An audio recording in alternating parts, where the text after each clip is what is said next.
Okay. We is of lives. Super live.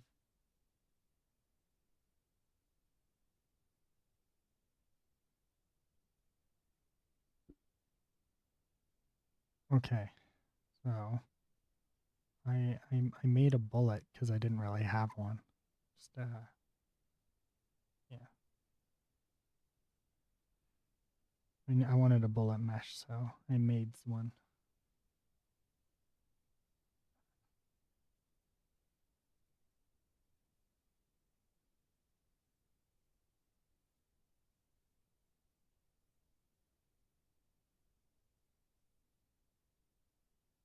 Right, that was Rhythm for the EVs.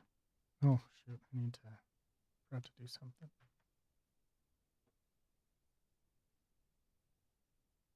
There we go.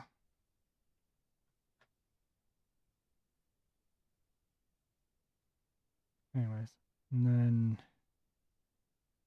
here it is all brought into Unreal. It's super small.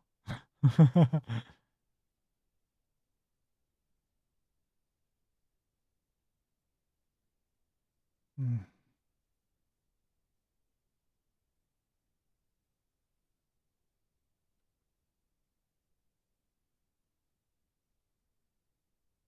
I feel like that's probably right.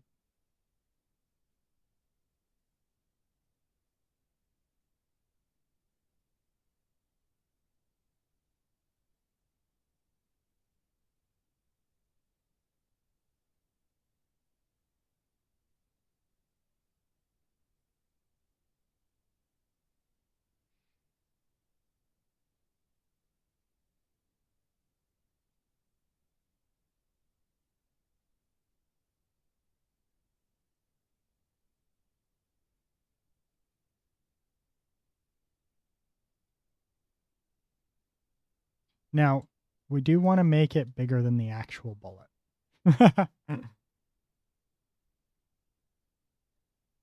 Right? Because if it's the same size of the bullet, it's going to be a bit too horrible.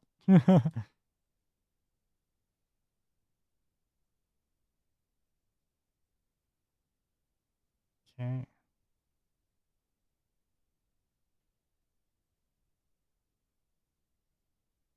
Oh, that's the movement.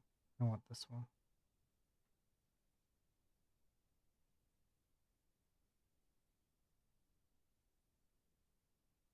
Okay.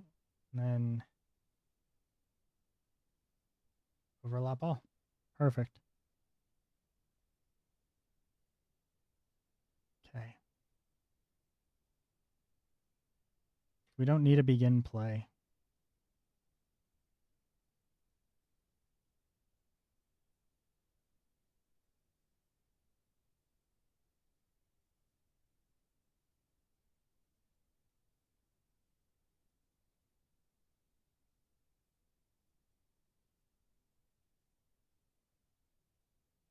Um,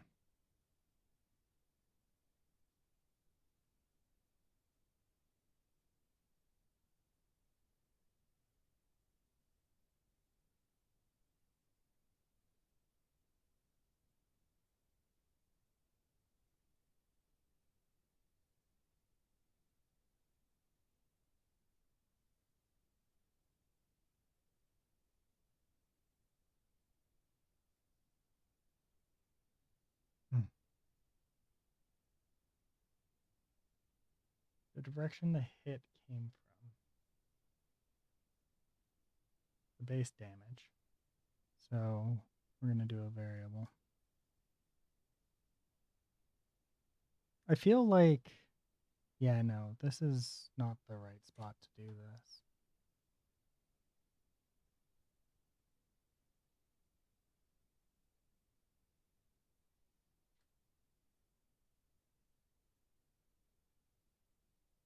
Um,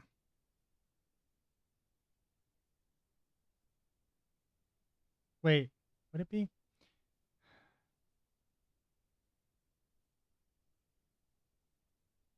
I have noticed that I'm starting to think a lot clearer, which is nice.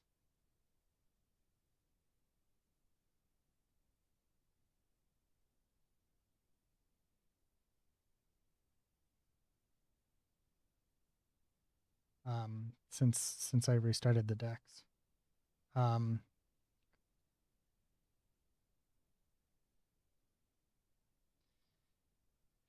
um, okay, so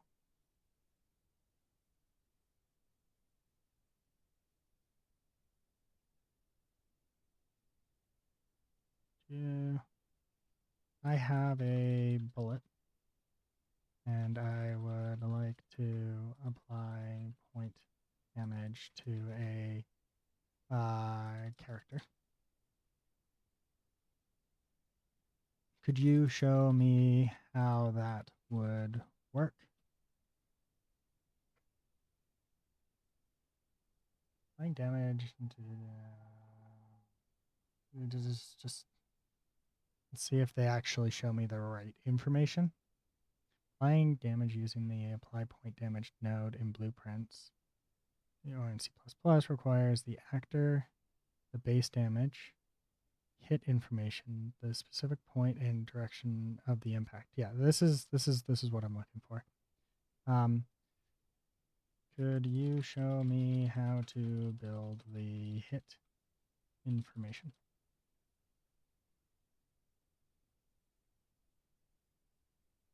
Building hit information is all about filling out a data structure called hit result that tells the engine exactly where, how, and what you hit.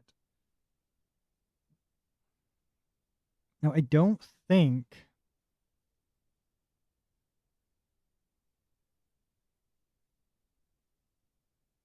if I remember correctly, I don't believe.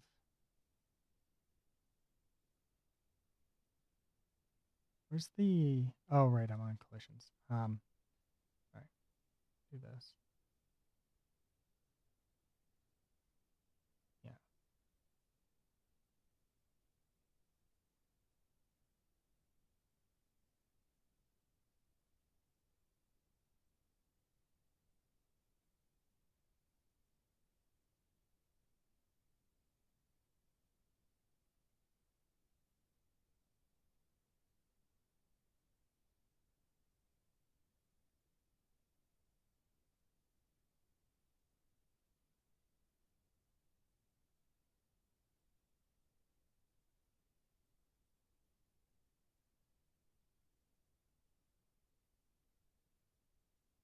Yeah.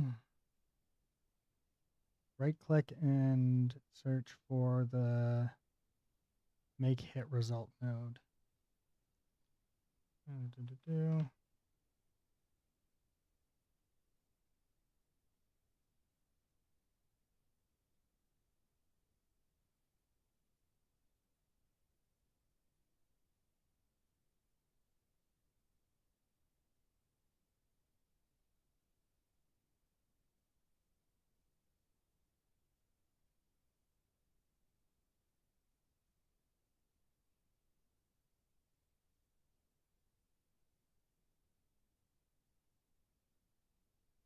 Um, sorry.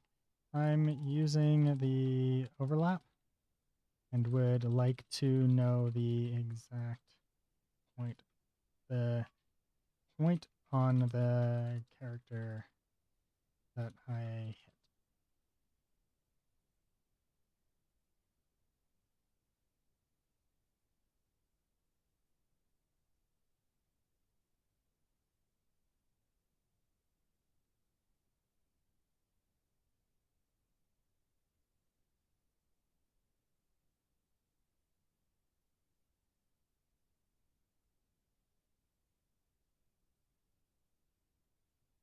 Hmm.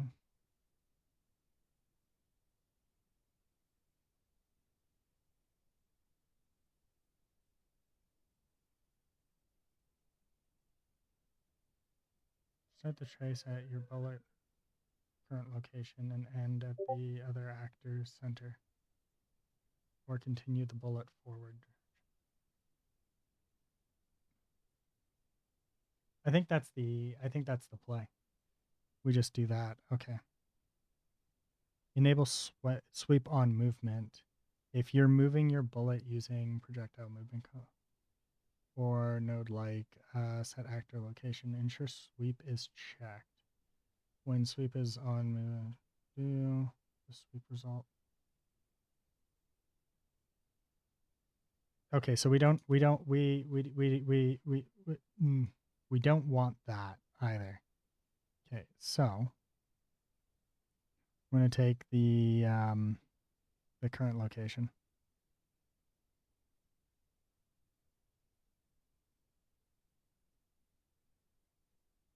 Get actor location. Get actor forward vector.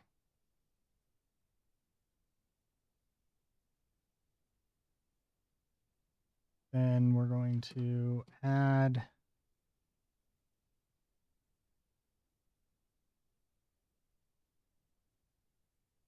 a float to it. Let's say 1. And then we're going to multiply. Oh, wait. Not add. This is a multiply. That's my bad. Float of 1 point of 2. Then we're going to add that to the return value.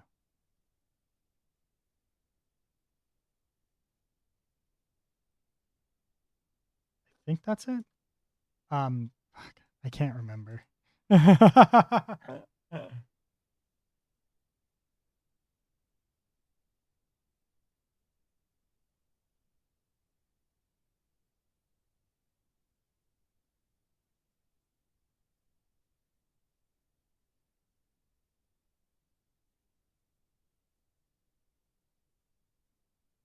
To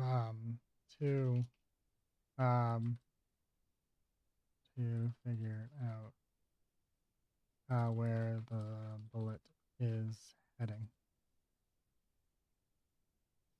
I can never remember the order. Current location plus 4. There we go. That's I actually did get it right. So our forward vector multiplied by a float, and we'll say 2. And then we add that to this. So I think I got it right the first time. And that goes there. And then this is that one. And then here is our, I did this wrong because I didn't actually care about that. Oh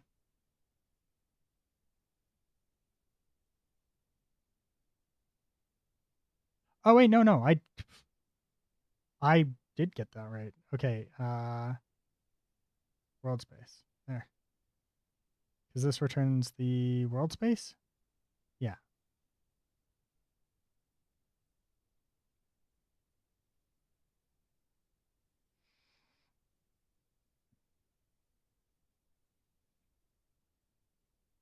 This is the normal, which is the forward.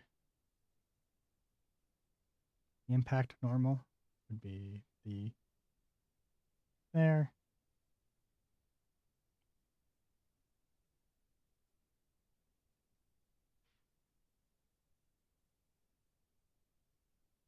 Location of the hit in world space.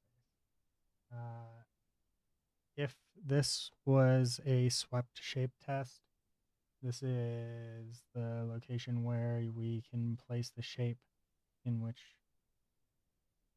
Wait. I think this goes here for the impact location.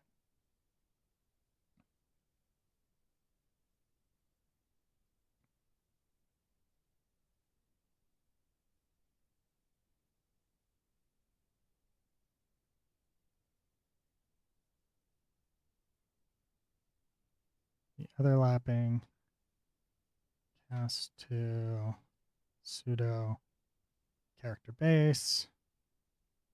I'm probably going to move this over to to this, to whatever, but apply point damage.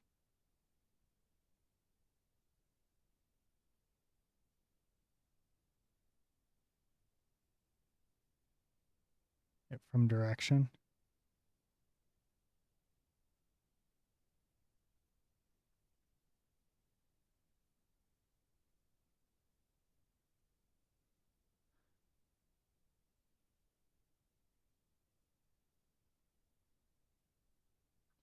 I don't think I really care about that, to be honest. Because when I pull this in, I just get the hit information and I'll just use that.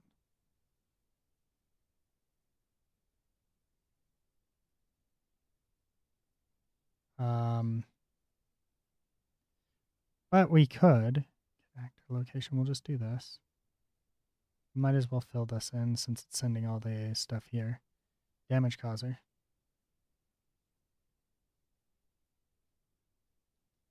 And instigator.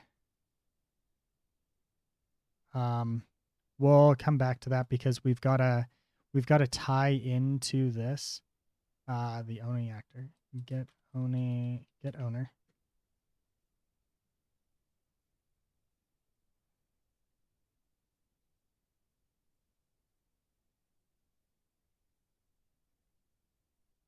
Yeah. So we get owner. I think when we spawn the bullet in, right, we can so if we go to the character here, right, this is our character, our pseudo character, right? Yeah. Is this the base or the, okay, it's the player character. Yeah. So if on here, right, we do attack, right? So if we do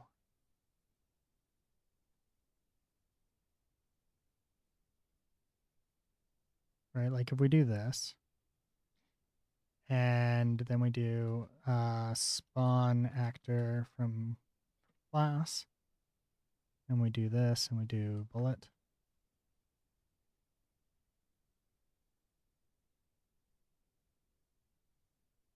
Oh, this is the projectile base, right?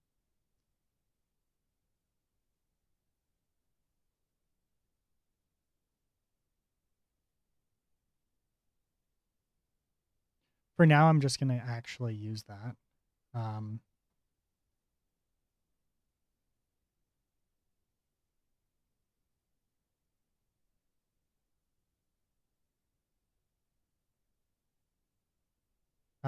Get socket location.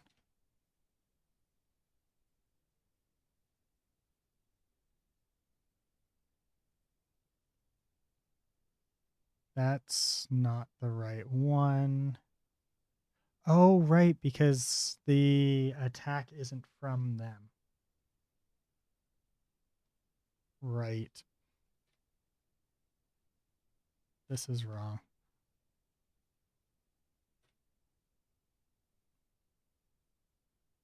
Sorry. The attack goes through the revolver.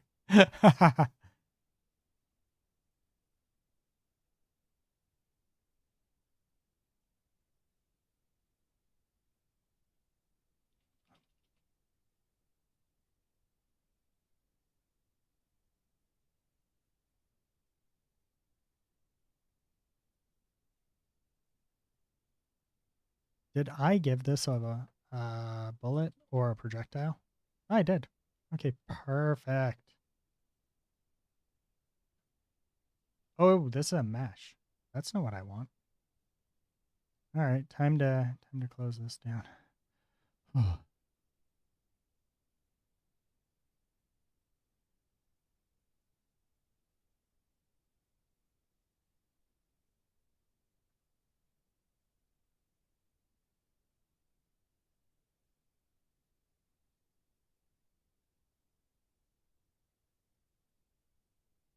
Oh wait, no, this is. Oh wait, yeah. Oh, it was the weapon that I wanted to change that in. And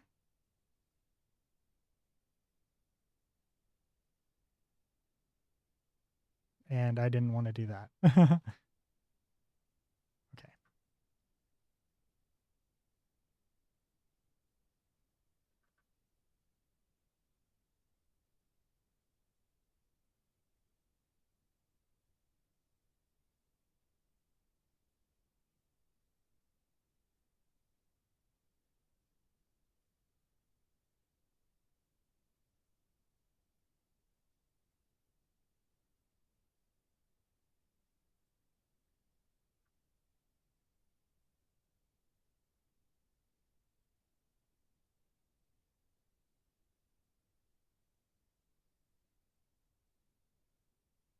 Okay, and then this would be u property edit defaults only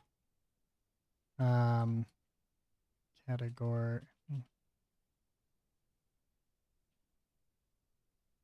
weapon. Then it would be a fname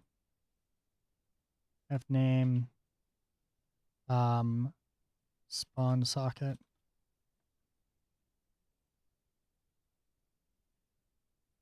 And this is a this is wrong. T object sorry, class of, right? I thought it was T class. Type is it type of? I did it in the character. Subclass of, that's what it was.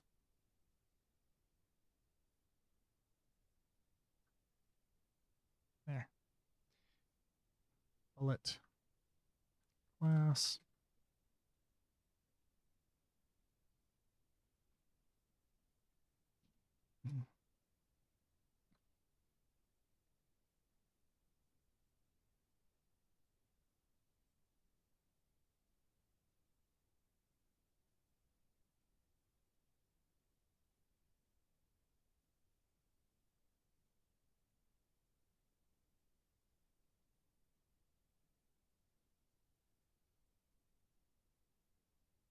Okay, and then we need a T array of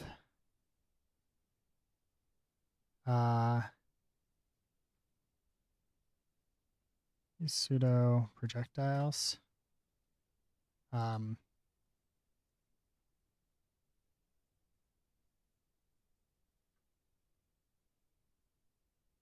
So here is where the here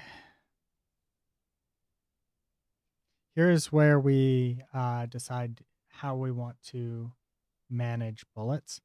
And what I'm thinking is that we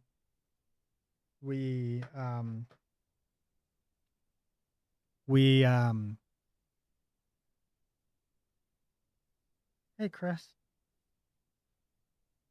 I did 3D modeling and you missed it because I didn't stream it.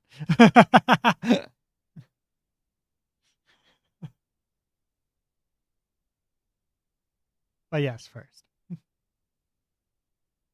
I'll show you what I made. It was glorious. It's absolutely glorious. Let me just do this so I can actually load it because I've already got it in Unreal. I did the 3D modeling. It was beautiful. It was amazing. I did such a good job on it. You're going to be jealous of how amazing it is. As soon as I don't screw this up. What was the error here? Spawn parameter. Oh. Just do that. In Blender? I don't know how to use Blender yet. I need a Chris to teach me. Then I can have that smooth voice. Hey, Don.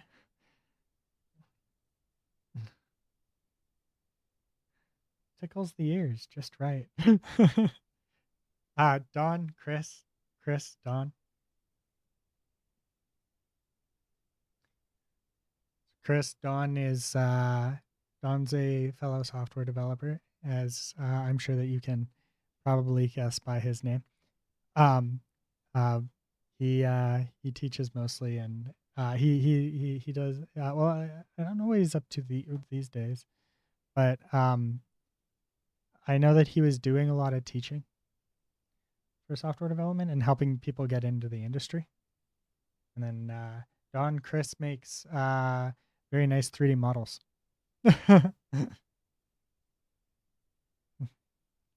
And actually has a presence on YouTube.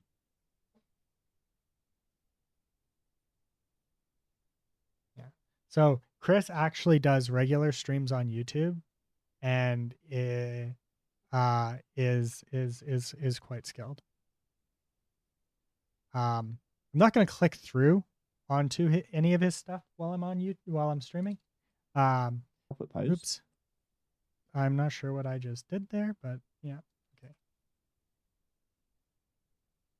Press.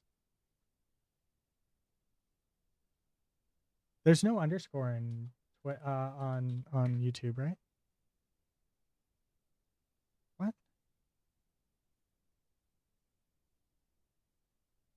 Why is it not going to you?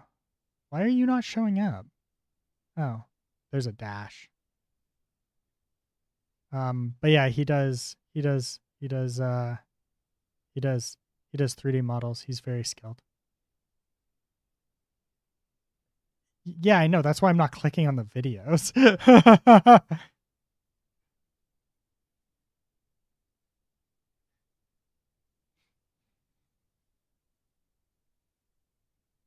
There it is. There it is, Chris. My 3D model in all of its glory.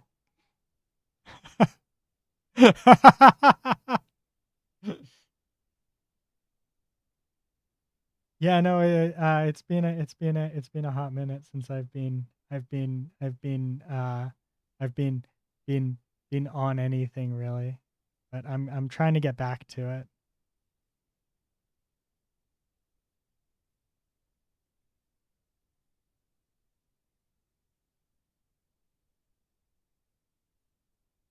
Hold on, I need to put my glasses on. Wow, amazing.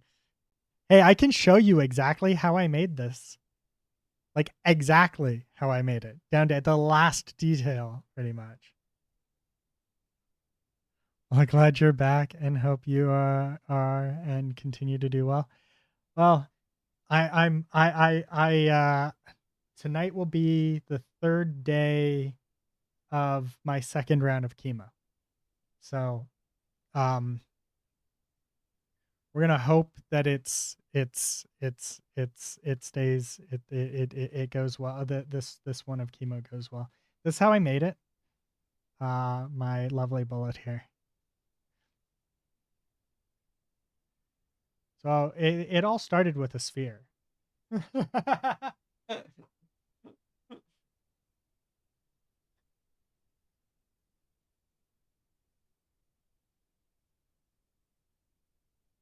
And if I go to here, right?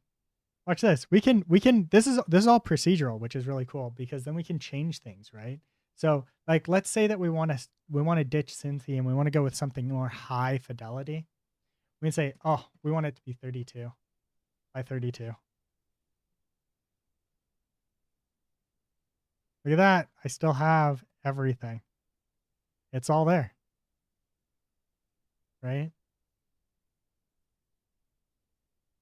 At every step along the way.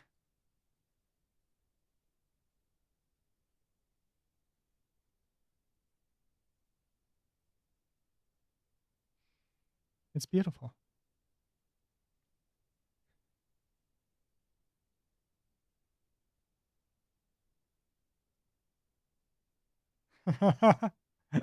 Insane.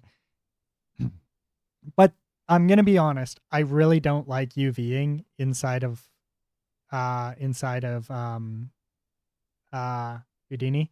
So I did not UV this in Houdini. So this is me exporting it out so I can UV it somewhere else. But I placed the texture. I placed the this is the texture I'm using, and I placed the UV island inside of here, because I don't like placing UV islands in Risen.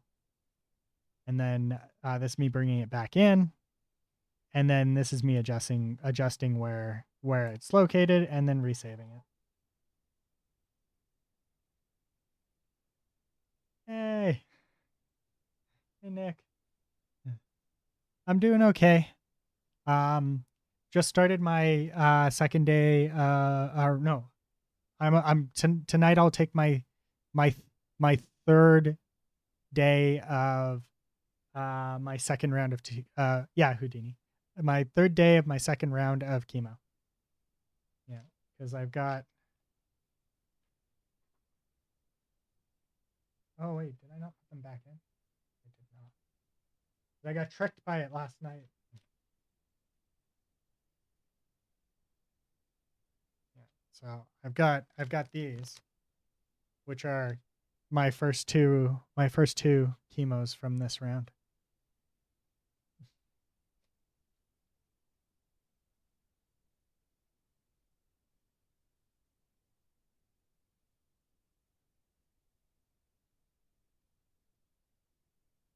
Oh, Lemon Citron was here.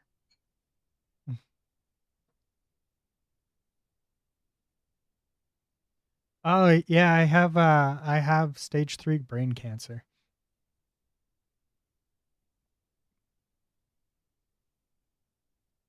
It's kind of like why I disappeared for so long. The yeah. And then I've got 3 packets of chemo still here.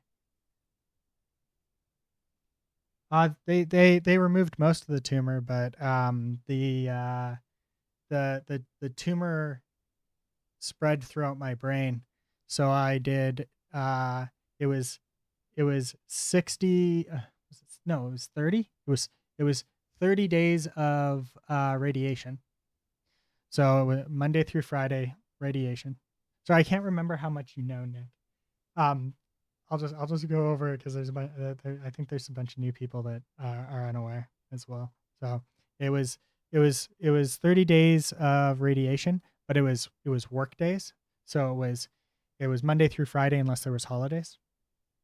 I had to go into the hospital for 5 minutes of radiation. About 5 minutes of radiation. Does it hurt? No, not particularly. The brain swelling hurts. Or no, actually, the brain swelling doesn't so much hurt as it causes problems. And I've still got a little bit of brain swelling. The doctor gave me some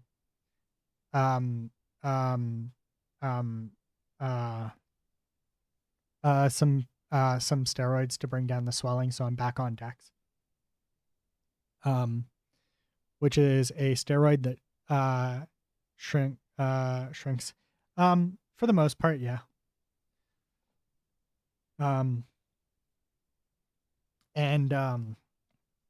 then there was about a 1 month break between ending radiation and starting chemo. So like I started chemo right before my birthday this year. So I was on chemo. I was either still actively on chemo or coming off of chemo on my birthday. So I didn't do anything. The first round of chemo was really hard on my I say really hard on my stomach. I could still kind of eat. I could still eat, but it would make me nauseous, and drinking water made me nauseous, and stuff like that. So like that kind of sucked. But I think we've got it mostly under control. I also found some things that make the nausea go away, which are great, like Dr. Pepper and noodles. So Dr. Pepper and noodles are the two best things for curbing the nausea. And butterscotch pudding. Dr. Nudes. So I've got a bunch of packs of Migo Ring. a bunch of 1 liter bottles of Dr. Pepper because they're really cheap in my area right now. They're $1.50 per bottle right now. So we picked up a bunch of 1 liter bottles of Dr. Pepper because we go through like one bottle every 2 to 3 days. I don't drink a ton of pop. I try not to. But like for the most part, if I can, I'll be drinking water. But if my stomach's bothering me and I don't really want to make noodles or eat, then I'll drink a little bit of Dr. Pepper. Like effectively like this much Dr. Pepper is all I need, right? So that's kind of nice. Yeah. And I feel like an old man with all the pills. I have so many pill containers.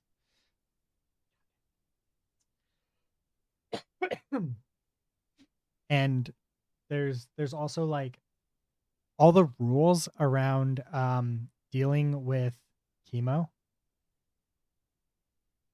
kind of blow.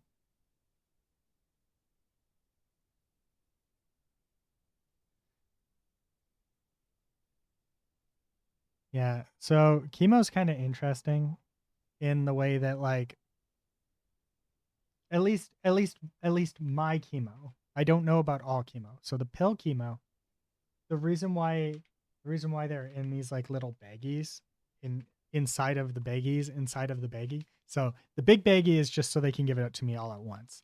And then the small baggies are so I don't screw up and take extra. So it's one little baggie is 1 day. The big baggie holds all 5 days of chemo. And then the the actual like packaging like this packaging here, this part here is like actually metal. And the reason for it is that if you're not wearing gloves and you're not on chemo, you should never touch these pills. These pills should not be touched unless you are by your bare skin, unless you are to actively on this chemo. Because if you touch them when you're not on the chemo, you will get chemo. it will microdose you chemo.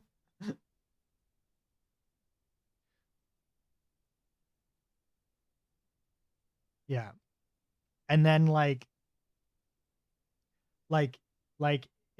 Chris, if we were to like meet up and like, make out like we promised we would, um, then I would be dosing you with chemo right now.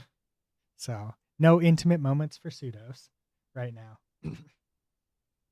Because I'll dose you with chemo. Can't share drinks I can't share drinks with my girlfriend. I'm sleeping in a different bed because if by chance I get too sweaty at night, I can dose her with chemo. The doctor did say that it has to be very excessive sweating, but I would rather not risk it with her. I just don't even want to take that chance, so I'm just sleeping in a different bed because I have a different bed. If we're sharing a toilet, I have to sanitize the toilet after every use. Luckily, we live in a 2-bedroom with 2 bathrooms, so I'm using a separate bathroom.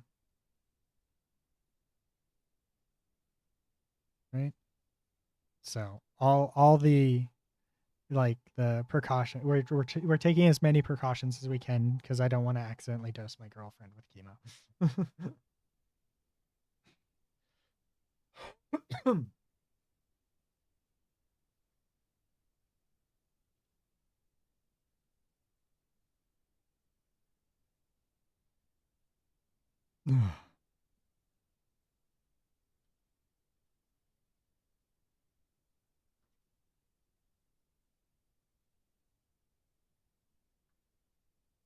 I think that we can get rid of the spawn params.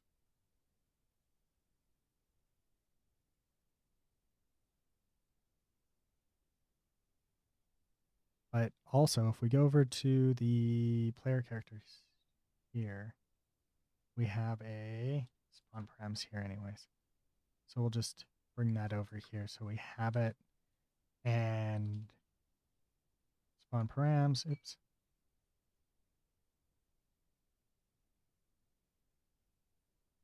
What are you working on in Houdini? Oh, in Houdini, I was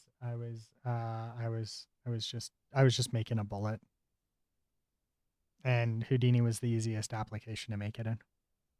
I wasn't doing anything really cool.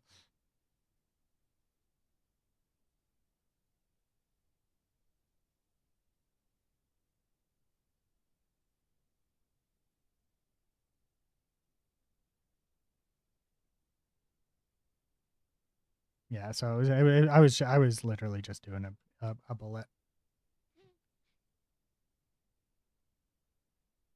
I just like if I had Maya still, I'd just use Maya, but I didn't feel like using Blender was the way to go since I don't know how to use Blender yet. And then I used Rism to UV it.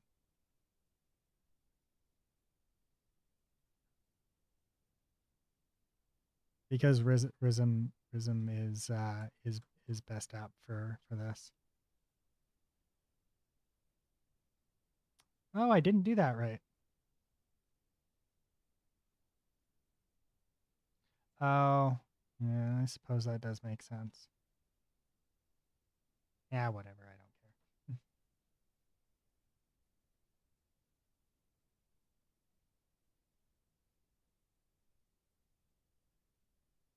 But Rism is super, super cool because I can just do this.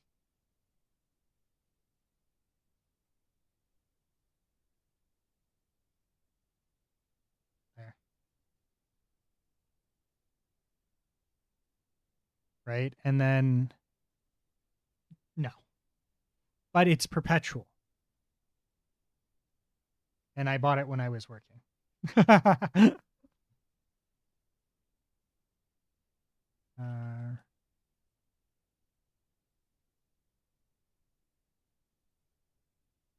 So the way that they do it is so the way that Rism does it is a way that I really appreciate. And so unless they've changed it, and I hope they didn't.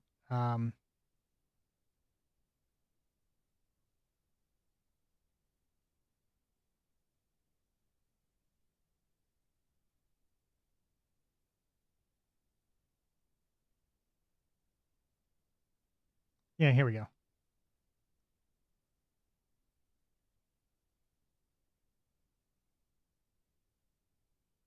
So they did change. Okay, so they changed their plan a little bit.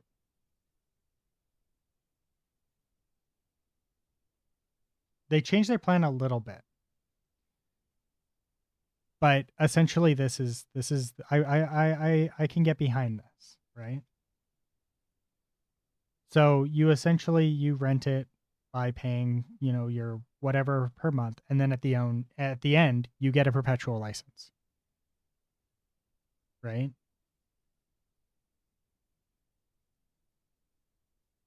So if they never progress it, right? Like so say they don't introduce any new features that you actually care about after your term is up, then you just never have to buy the software again.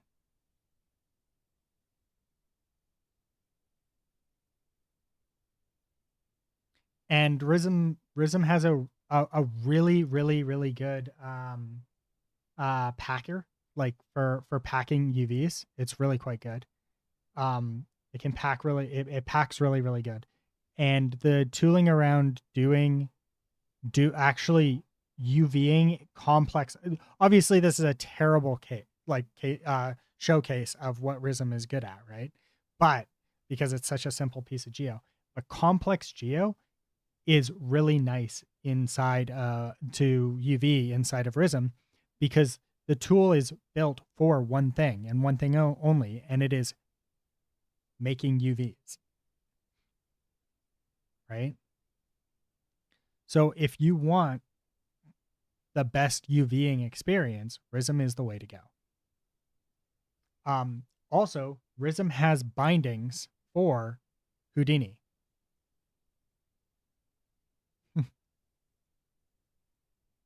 Because like I'm sure that Blender will get something like this, but so if I hit F2, it goes to this is edge mode, right?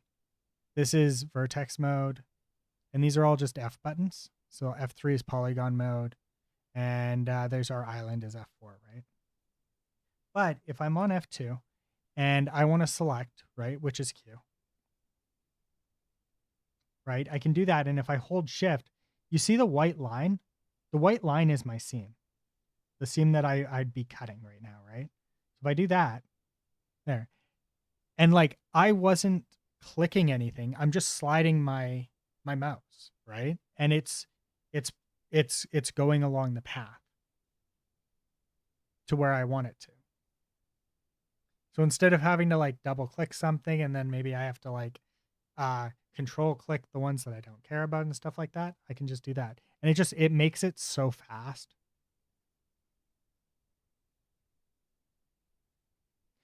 And also if I'm like if say I want to do that and then we can come up over here, or I want to go here, I can just do this. And you can see the blue line, right?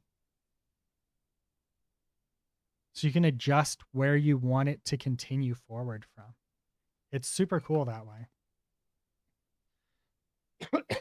But everything in here is one button. It's not like control plus this plus that plus this and drag this over here and then it will do the thing. To weld these two edges together, W. Right? To cut this is C.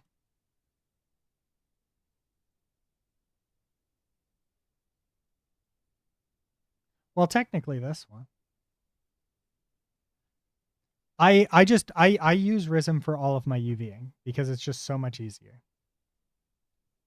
So like I used RISM for UVing some buildings I did for TruckCon, but I ended up not using those buildings in the long run.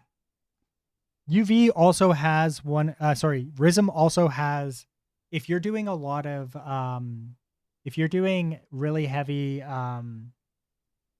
this one's super good. If you're doing really heavy fuck,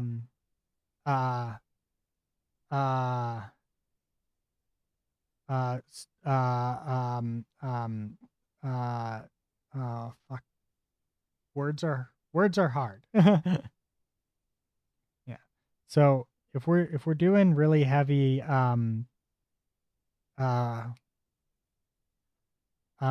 trim sheets, if you're using a lot of trim, like if you're using trim sheets super heavily in your project, RISM has a packing system that will auto fit your UVs to your trim sheet.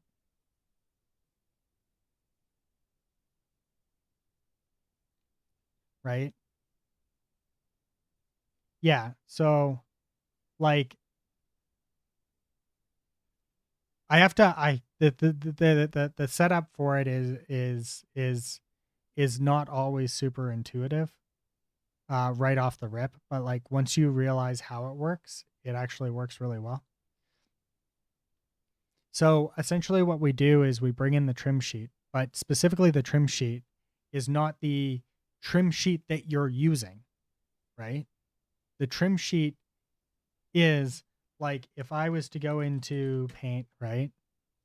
And it needs to be your square boxes, right? So like let's say that this one here is this one's the black one, and you know, like I've got this other one here, and here's a this area here is going to be gray, right? And stuff like that.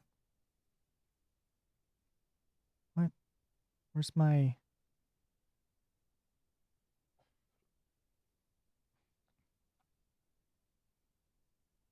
Did I do that wrong? Oh, here. Yeah. So if I do this, right? And then I do another one, right? Or this one's going to be a long one, right? We do something like this, right? So this is what you need a trim sheet that kind of looks like this, but obviously you don't actually want these like overlapping, right? So everything needs to be a solid color. It doesn't matter what color they are, right? Because it's not relevant to, like, at the end of the day, it's not super relevant to exactly what you like, the exact colors that you're going to be using, or like because like your trim sheet's going to be like, this could be wood, and this could be a singular stone, and this could be a different stone, or the wood end grain or whatever, right? But you take those squares, right? And you give them each a color, a solid color like this. And then when you import the trim sheet into here, it it creates boxes around it. And when you move the UV into that box and you hit unwrap, it just it just automatically just boom and fills it.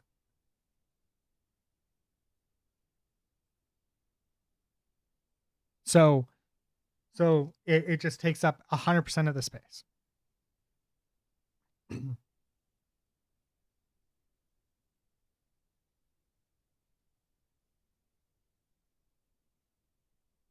So like if this was my UVs,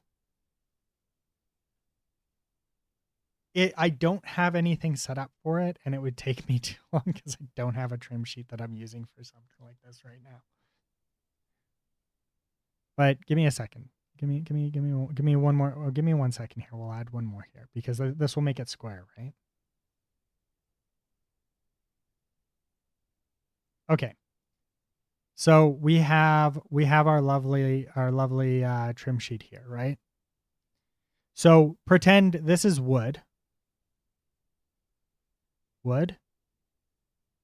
This is a stone. This is stone, right? This is wall,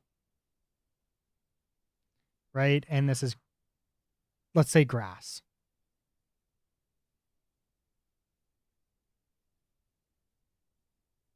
Right? So this makes sense, right?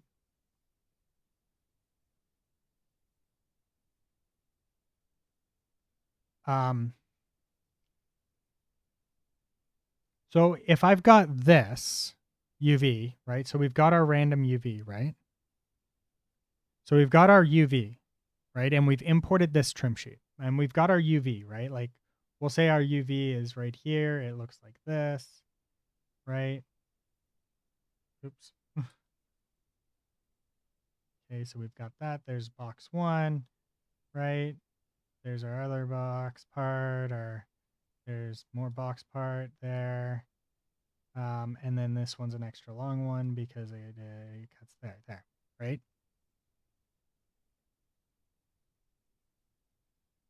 So the thing about UVs when you're using a trim sheet is traditionally the idea is that you want the UV to fill the entire section of the trim sheet, right? So now if I take this here and I move it so it is inside of this, right? Wood section here. And then I hit unwrap, which is you. This will fill 100% of this, right? To the best of its abilities, right? Obviously, the squarer the thing that you give it, the better, right? But this will try and fill this 100%. Yeah. I imagine that Blender has add-ons for most of this. um yeah, so it fills, and that's really cool.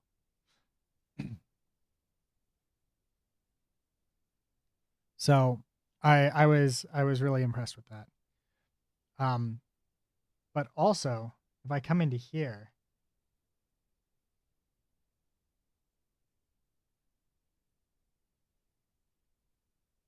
Rism. Oops. If I spell Rism right.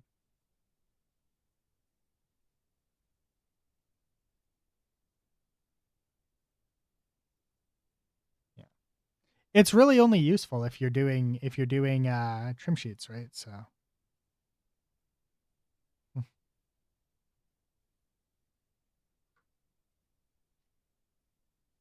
like I'm using a trim sheet for this bullet, but it's only because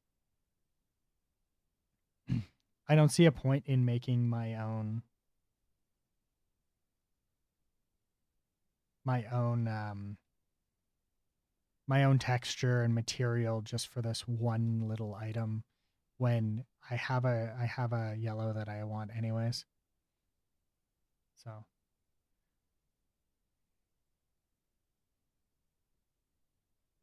yeah. But I'm a big fan of perpetual licenses when you're using paid software. There's another one that's really good that I like, but I never end up using. Topo Gun. Topo Gun's another one that's really nice. If you don't already have a tool for it for retopoing characters and complex geometry and stuff like that, it's really good. But I think it's very similar to like you can get uh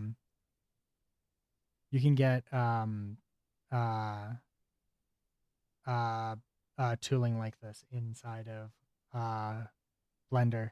I don't know how how different it is though. Yes, I have the perpetual version of Substance Painter and Substance Designer, but they're a couple years old now.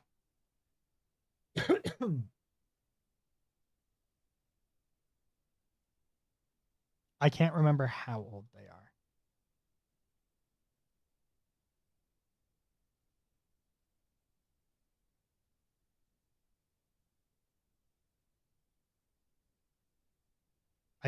I don't even know if I have them installed right now. So my versions are pre AI, because they're like, I think they're like 4 years old now.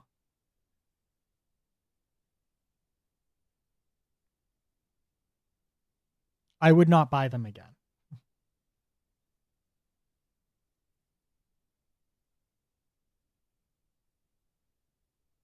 Uh, all right. Night, Nick. I hope you have a good sleep.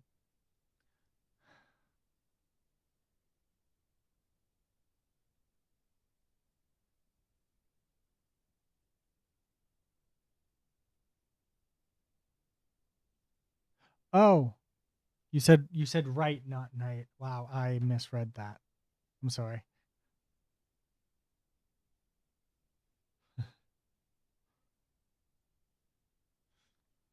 Mm. Yeah, I wouldn't buy them again. If I was to spend money on one, I want to say it would be Armor Paint. I think it was Armor Paint.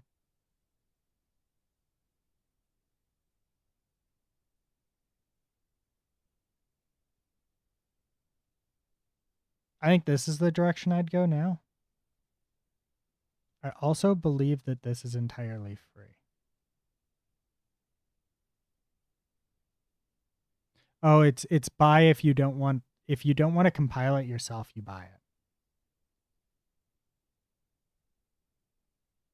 Was there a different one? I know there was one that was supposed to be really good. I thought it was Armor Paint. Substance Painter alternatives.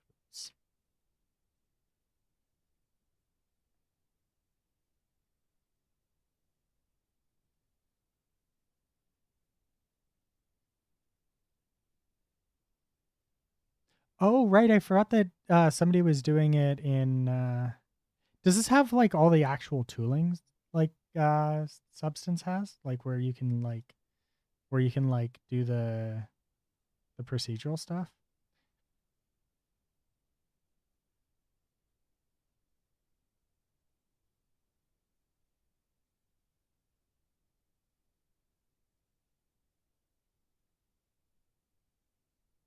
Quixel was never open source. I don't know why anybody would, yeah.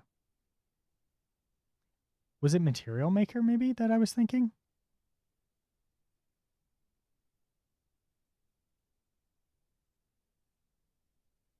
It might have been Material Maker. Oh.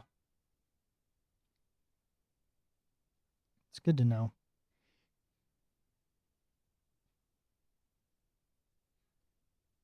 I don't have a reason to move off of Substance Painter right now, so.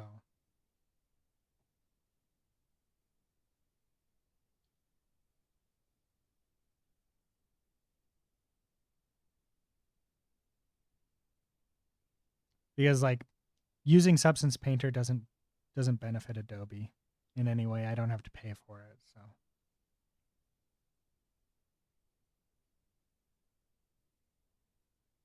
Yeah. How much was Topo Gun?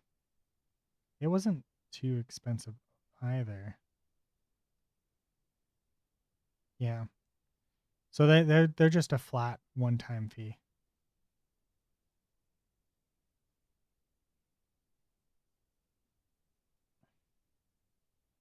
And again, I was making pretty decent money when I was actually doing a lot of 3D modeling. Like I wasn't selling models, right? It was just my day job. I was a senior software engineer, so the money was pretty decent.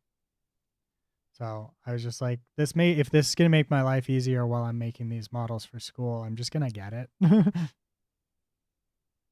Topo Gun was something like I never really used. I think I used it like twice. So unfortunately, I won't buy their stuff again. But not that they don't make a good product. Oh, what was the? There was another one. My teachers got mad at me. That's a big job. Well, yeah. Um, I was a senior software engineer on a um on a medical medical for a medical company. Yeah.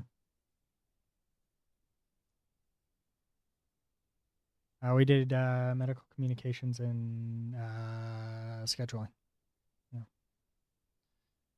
And before that, I worked at well, Score Esports. No, the Score Bet. Sorry.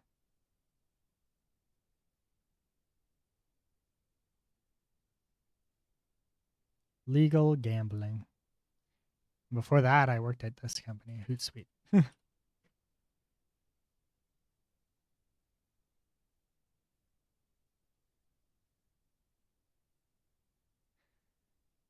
And also worked for what company was it? I worked here, which got renamed. It's not Hostway anymore. They think they've got a different name, and this is just a placeholder, effectively. Modeling helix DNA. Will you talk? Dope. Yeah. It was yeah, so I worked for this company.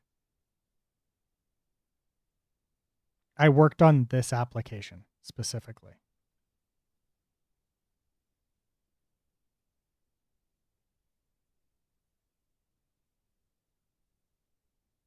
Like actually, this exact application here.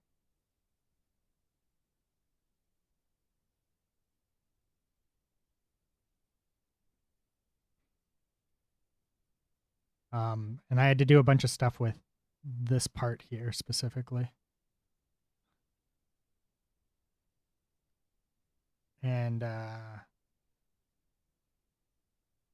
also worked here.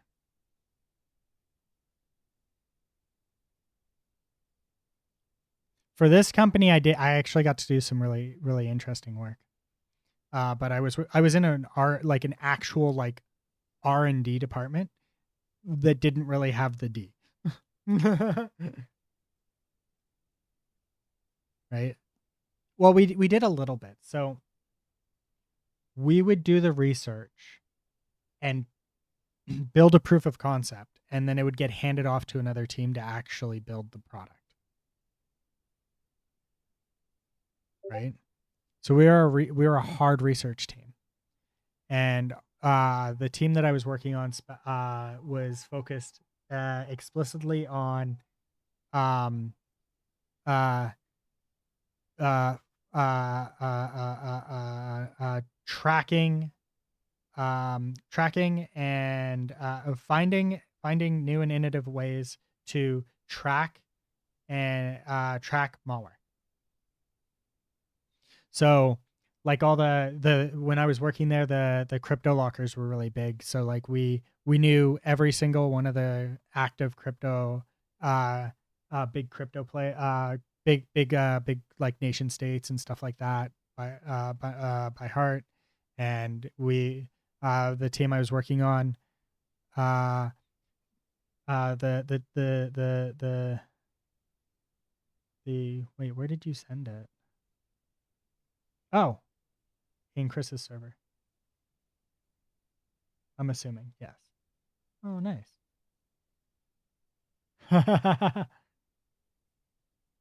Cool.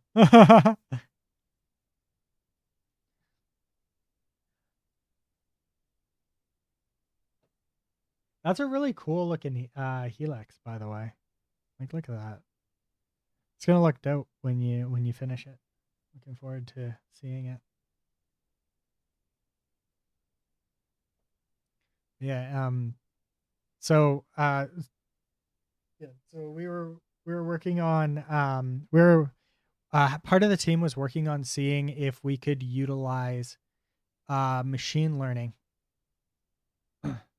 to um, protect against phishing emails, and we were trying to find different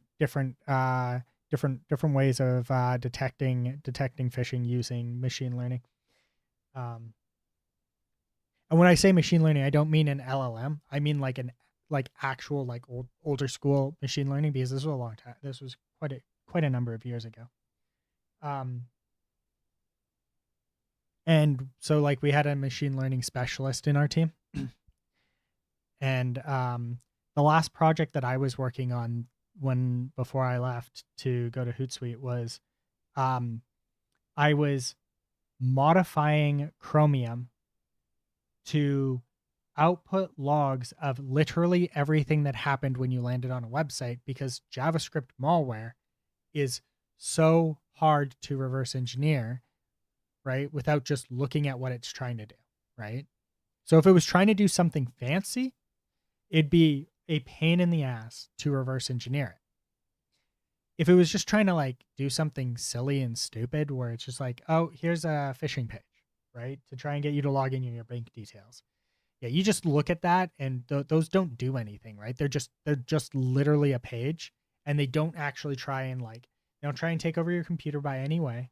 It's just a page where they're trying to get you to log in, right? They might try, like those pages could try and like copy things out of your buffers, right? So like if you've got something in Control C, they might try and take that to see if it's a password or something like that, right? But if it's a phishing page, right? The idea is that it's just trying to get you to input your username and input your password, right? So they want to match your site as close. They want to make it look like your site as close as possible, right? And the JavaScript really doesn't do anything, but they make it they hide things really well. Like the JavaScript is set up in such a way that it's like impossible to read. And when I say it's impossible to read, I literally do mean it's impossible. Like it can be done. It's just so JS fuck, right? So this is what JavaScript malware looks like.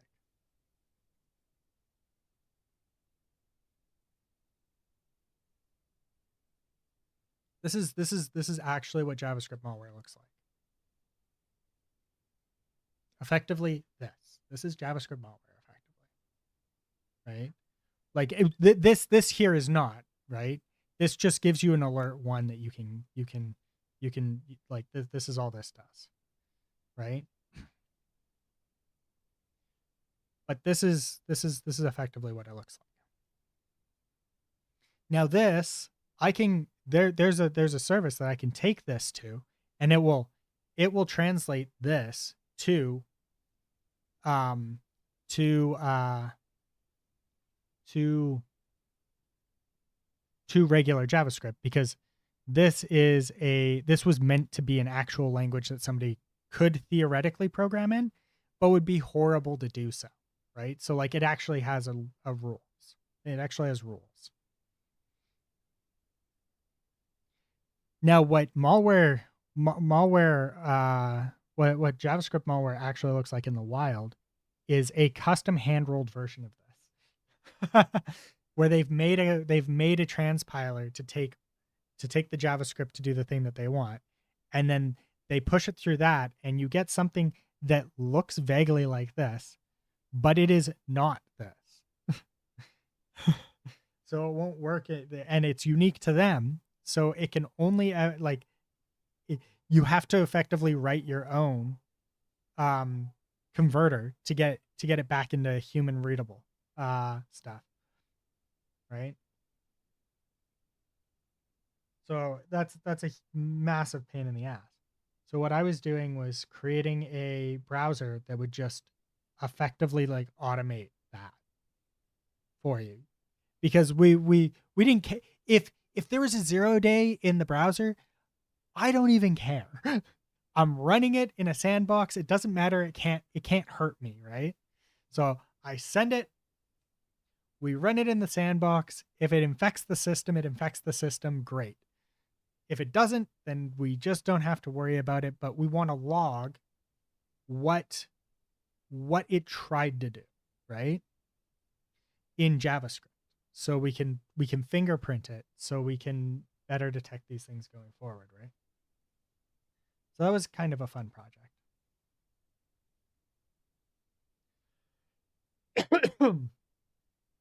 Yeah.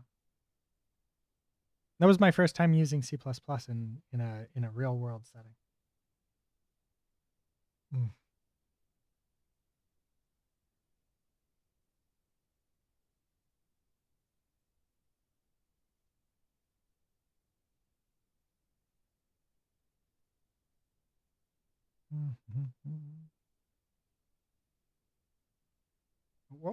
What the was I doing?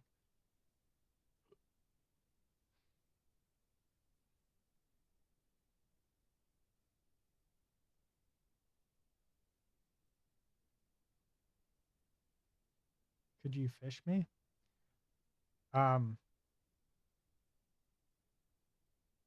I don't know. Maybe it kind of depends on how much you trust me. The more you trust somebody, the easier it would technically be for them to fish you, right?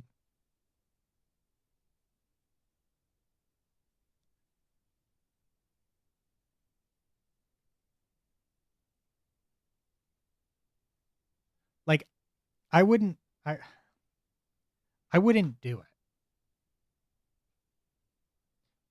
But like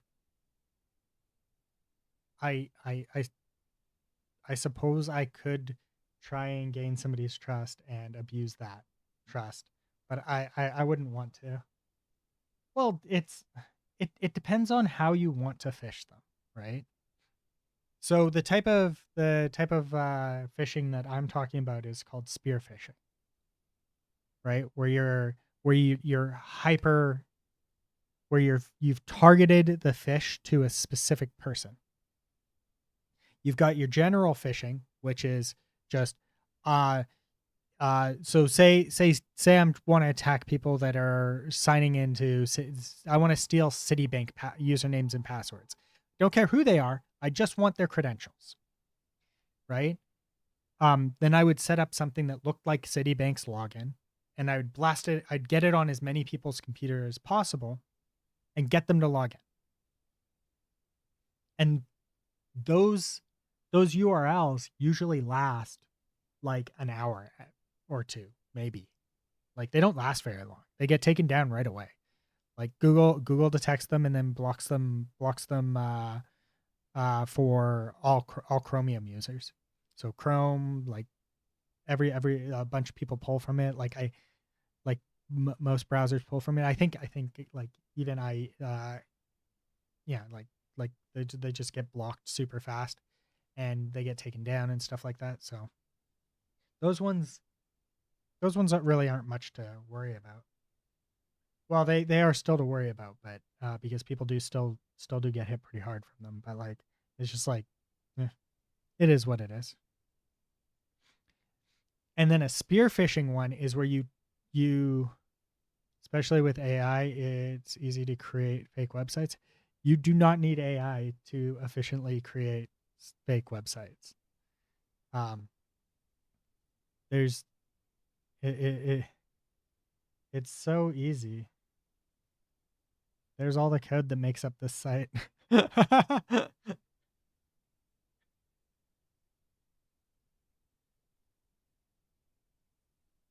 Hell, I can even do this.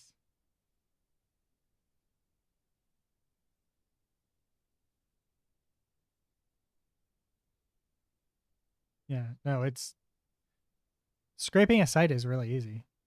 Like insanely easy. You do not need you do not need AI for that. No. AI would arguably introduce complexity if for this stage. That's just not worth it. Because all it takes is a hallucination in the wrong spot. Because you also need it to be very precise. You want to try and make it as precise as possible, kind of thing, right?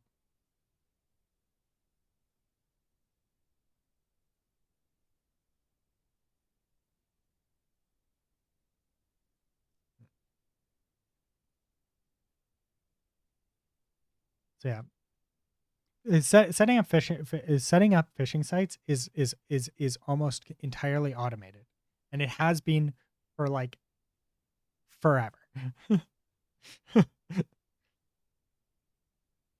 But if you're spear phishing somebody, that's where you get into the advanced stuff, right? Where you're like, I know Nick, right? Like I know Nick Eyes 25 super well because I have this data packet on them effectively where I know all this information about them, and I can use parts of this information to trick them into giving me things that would be next to impossible to fish for, right? And that's spear phishing, where you target an individual for a reason, right? Like I'm not trying to get your banking credentials if I'm spear phishing you, unless you're like maybe like the CEO of a very large company or something like that, or whatever. Or it really depends on like what type of thing I'm trying to do, right? So Axio. Oh, here. This is a great example of a spearfish.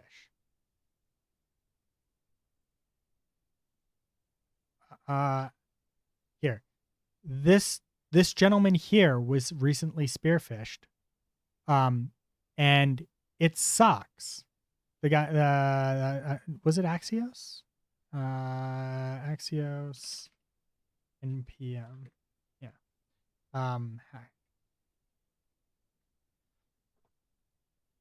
Okay, so it was North Koreans that did it. So what they did is they went through the entire process, and this was insane. So this is a great example of spearfishing. They set up an entire fake company, right? Built up every part of it. They created a Slack for this, populated it with fake data that made it look real. They or was it Slack or Teams? I don't remember if it was Slack or Teams, but they went through. They populated a Teams server. They populated. I thought I heard that they populated a Slack server. They created this business. They made the landing pages. They made things function and work, and all of this stuff.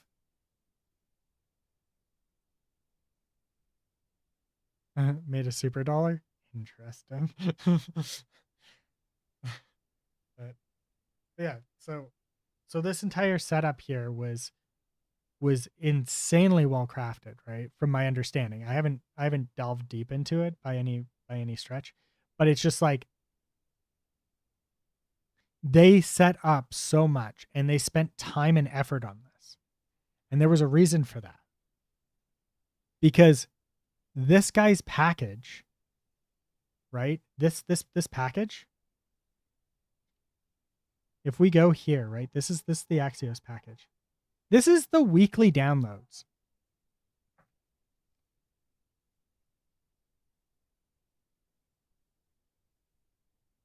Of this package. And this package is not just being installed on dev systems. This package is being installed in production systems. Like right now there was one downloaded and installed in a production system. Like constantly, right? And we're not talking about like this is a fringe, it gets used here and there kind of thing. No, Google probably uses this in one of their production systems. They deploy hundreds of they might deploy 1,000 times a day in a production system. The North Korean hack took over this project and injected malware in this project. And while it was being deployed to production systems. So production systems got hit by the hacked version of Axios because they were able to get the actual credentials for this project specifically. And this is how many times it is downloaded per week into systems. It is absolutely insane. Yeah. And this we call a supply chain attack. So it was a spear phishing. They got in through spear phishing, and what they wanted when they got in was to attack the supply chain, right? So this would be essentially like you've got the rice grower, and the rice grower grows the rice. Then he bundles up all of his rice after he's taking care of it, and he loads it onto a truck, and the truck drives it to a facility.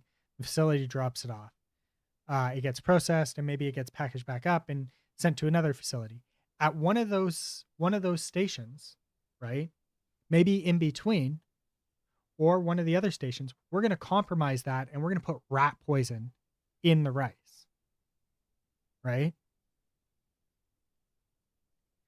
And because we want to try and hit as many people as possible, so we put the rat poison in, and that's your supply chain attack, right? Because you're attacking somewhere along the supply chain. So now anybody getting rice, they might have rat poison in their rice. Not all of them, but some of them might have rat poison in them. Or maybe a lot of them have rat poison in it because maybe they've been doing it for a month now, and now like every bag out has rat poison in it. Right? And that's your supply chain. And that's what they were hoping for. But because of how big this project is, it got caught almost immediately. But so immediate it getting caught really fast does not mean that it did not hurt companies. Because of the way JavaScript gets deployed, it is constant, and it hurt a lot of companies.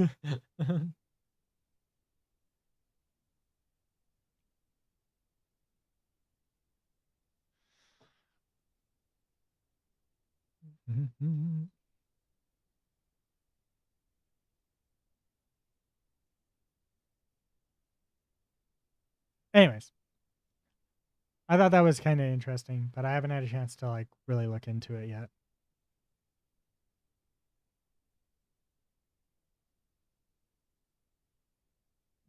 Hmm.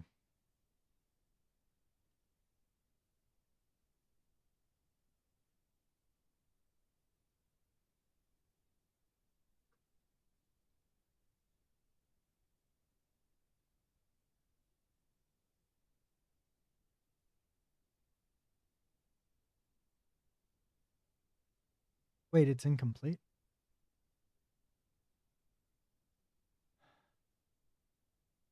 Oh, there's... Yeah, spawn actor. Wait, I thought I borrowed from the character CPP. We could just do this.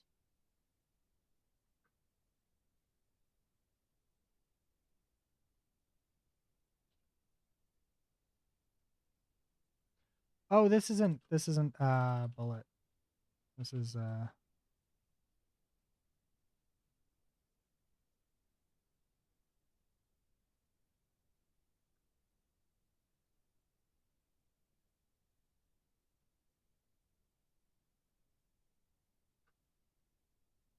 how did you get into game dev? Game dev fun?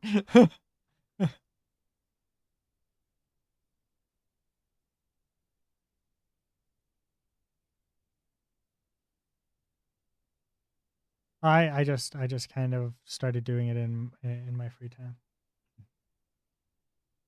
Cuz I was like I kind of want to try and make this. Fun. Yeah, it's a bit frustrating at times, but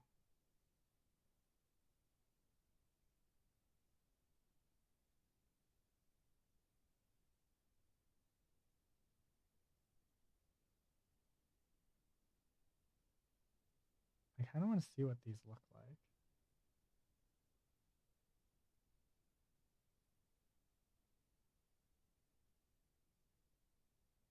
Where are we? There we are. Okay, so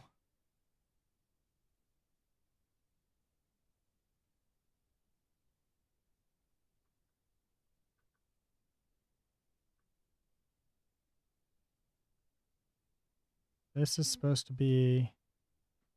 Oh wait, no, this is that's not right. Right.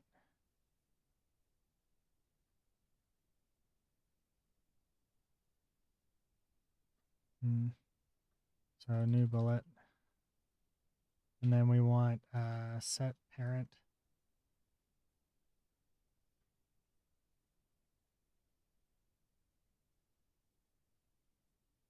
Oh, right. That's what I was doing.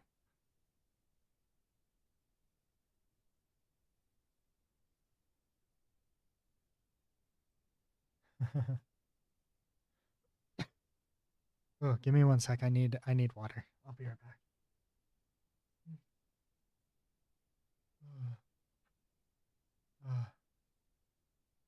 Actually, how long have I been going for? No. I'll be right back.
Those are cute.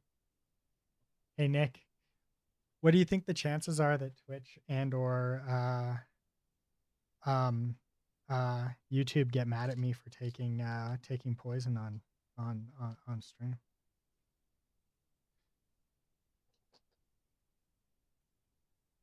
Hmm.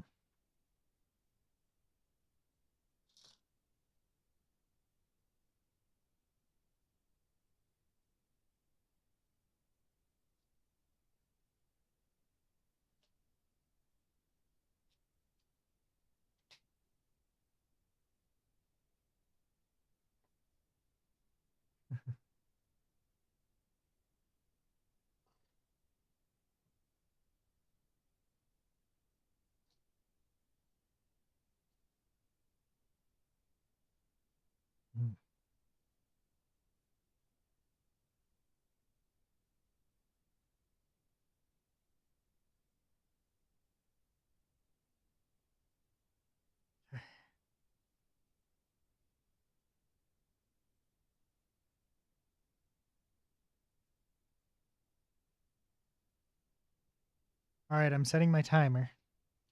In 30 minutes, I can take my chemo.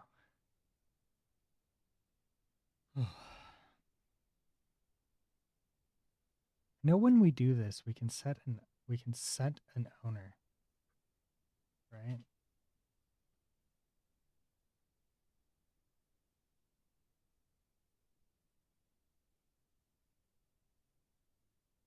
Oh yeah, set owner here.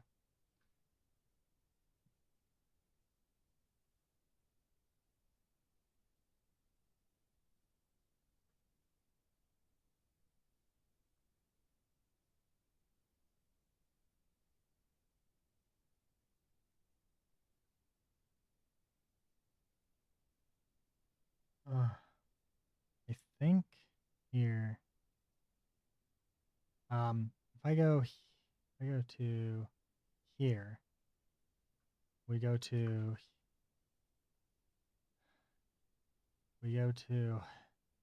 the weapon actor here, right? And we do weapon actor set owner self. Oh, sorry, not self. This.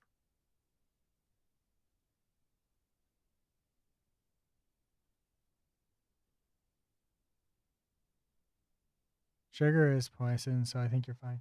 Yeah, but mine's actual poison.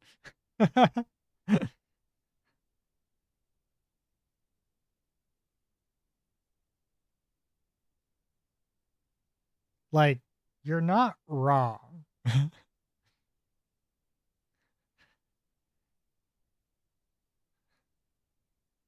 Did you know that chemo makes you infertile?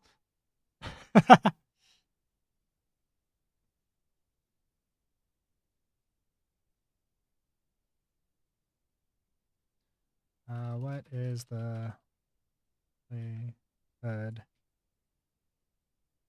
of being infertile after TMZ chemo? Yeah. My doctor had to have the talk with me. Yeah.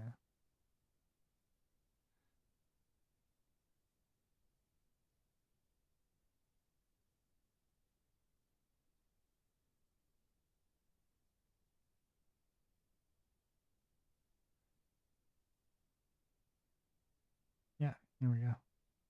Significant. It's classified as a significant risk.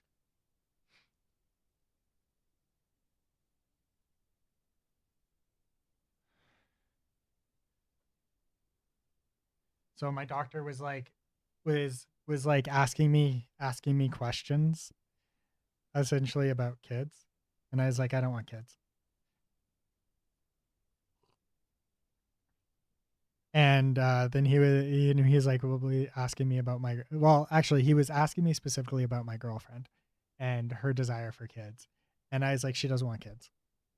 And he's like, well, what if something happens? And effectively he was like, well, it's your girlfriend, so like, what if you get a new girlfriend? And it's like, well, that ain't happening.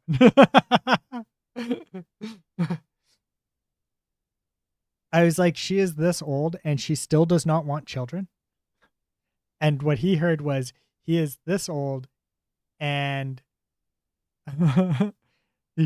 he heard she is this old and does not think that she can get pregnant. And what I said was, she is this old and does not want children. And there's like cutoffs, right? Like if you are a woman and you are X years of age or older, right? And I think a fairly safe area to cut that is if you're 30, if you're a woman and you're 30 years old and you still adamantly do not want children, right? The chances of you wanting children later in life are greatly diminished, right? If a 20-year-old woman was to say, I adamantly do not want children, that's not a good sign that they don't want children. Also, hey, Lucifer. All I need to do is get cancer and the chemo to not have kids. Bet. Yeah. I was bugging one of my buddies that he had to pay for his vasectomy, and I just get free chemo.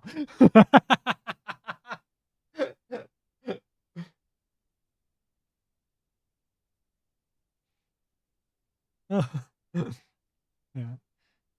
But yeah, like and then like every year after 30, it continues to go down, right? So it's like the if once you get to a certain age, you kind of know for the most part um for women.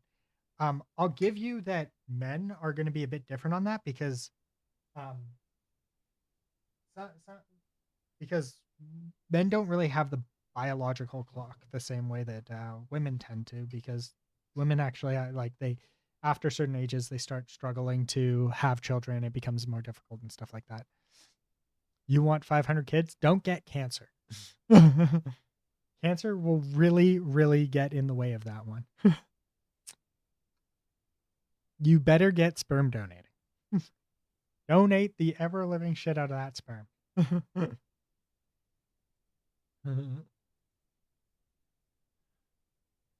But yeah, like the long story short is he was trying to gear up to have the conversation with me of going to freeze my sperm. And I was just like, I've been with my girlfriend for 12 years. We do not want children. She's my life partner. We're not breaking up, kind of thing. And he was just like, well, I guess we don't have to worry about the fertility clinic.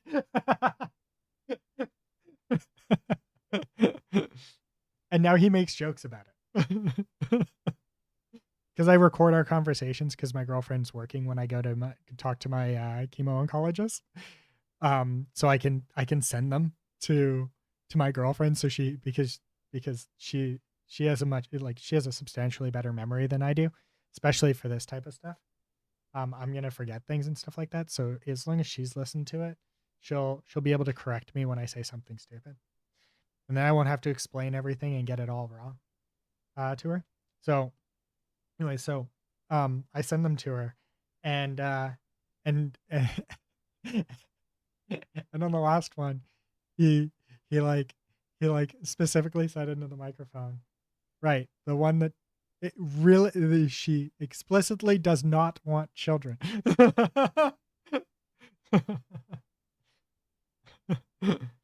Or something along those lines.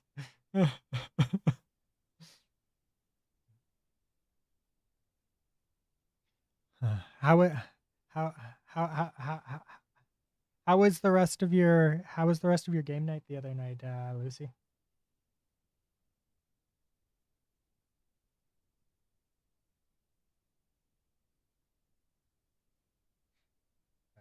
Yeah, no, my chemo oncologist is quite good. I like talking to him. It was all right, just mostly chilling. Had to get off at some point. I suppose that's true.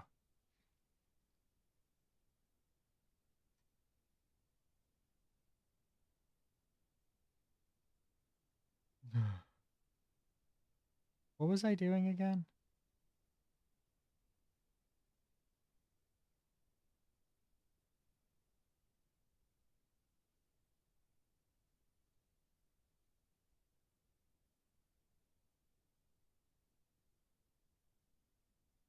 Writing code? Like, you're not wrong.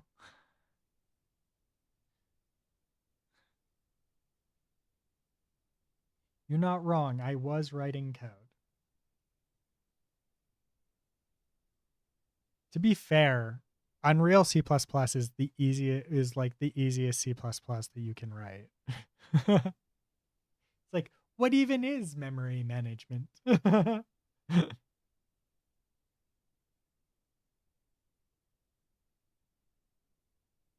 Also, I really shouldn't be doing it this way.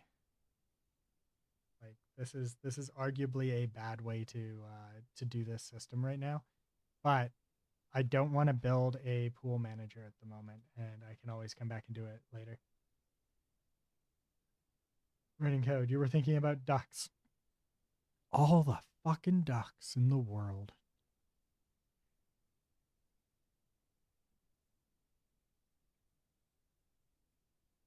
This is the pistol, and not what I want.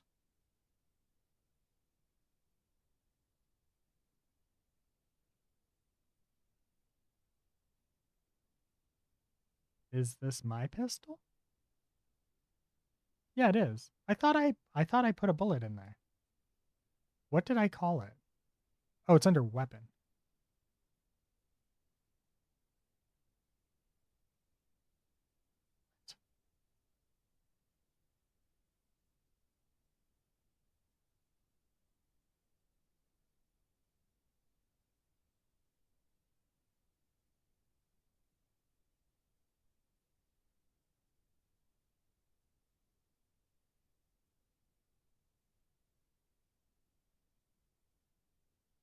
Oh, is bullet class.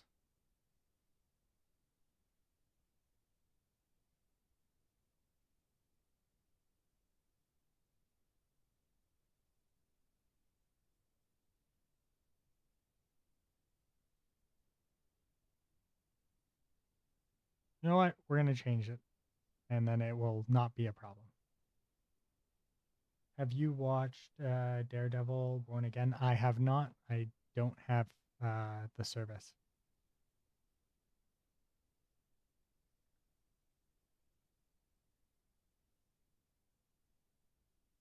Hey, ducks are not a bad way to count. It's on Disney Plus, right?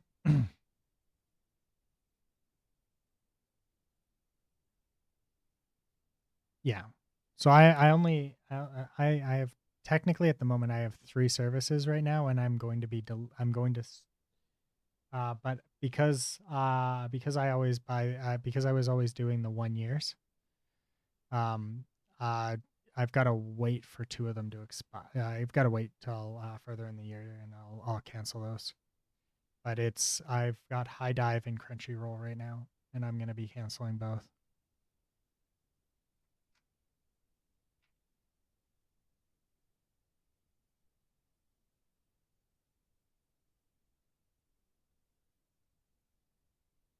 Yeah. I've had Disney Plus in the past, and I never watch any of it. But like they actually have good stuff now. Yeah. Same. Anime is really like about the only thing I watch.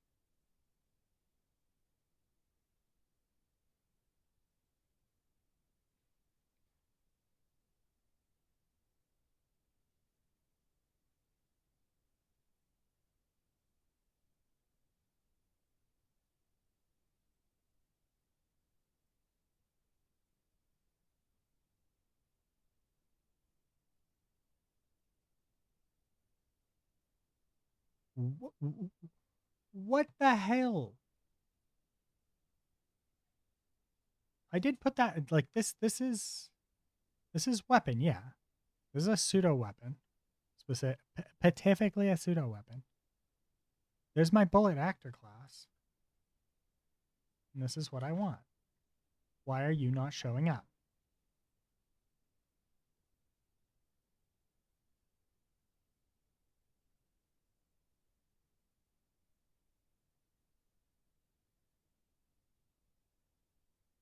Oh, that's why.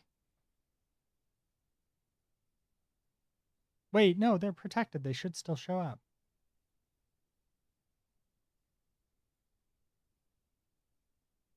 Pseudo science, pseudo kids, pseudo weapon. It's just so I can distinguish right away. Is this something I made, or is this something that came with Unreal, or is this something that came with a plugin or something like that? Although I'm not using any third party plugins at the moment. But why is this not showing up? It's supposed to be. Oh, that's why. I'm being stupid.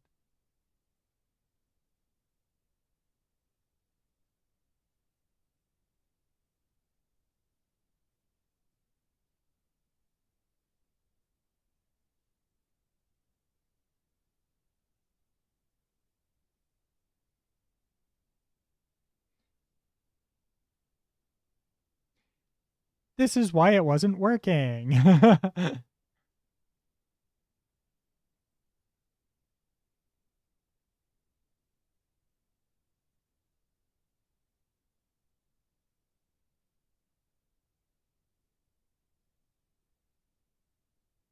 Okay, where's my projectile?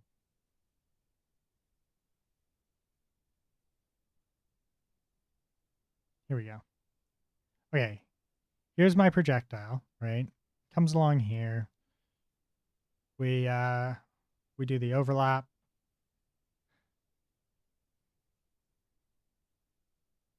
Then we come over to here. This one here, we're just going to do this for now, and then we'll come back and change that later.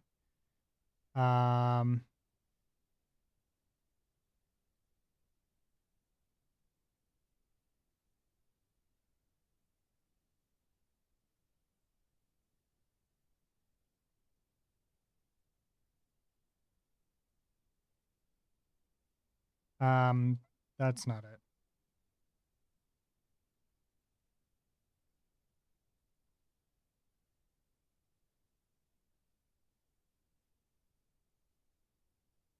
This is the damage class if we want to do anything in anything special for it. But I'm not going to worry about that because everything's just all point damage is going to be from a gun right now.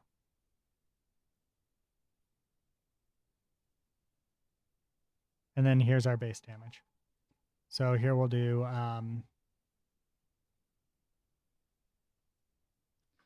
actually we can just do this and promote to variable.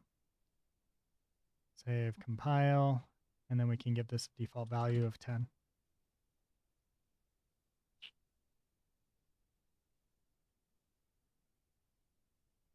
Oh.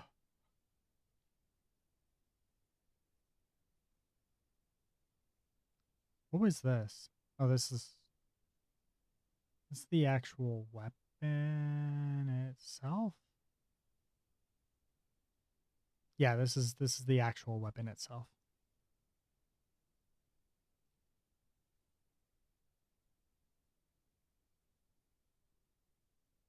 I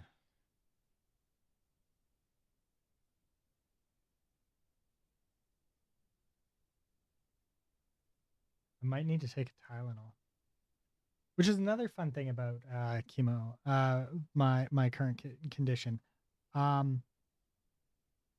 I am not allowed to take any, for pain med wise, I'm not allowed to take anything but Tylenol. And in order to take Tylenol, I have to go take my temperature.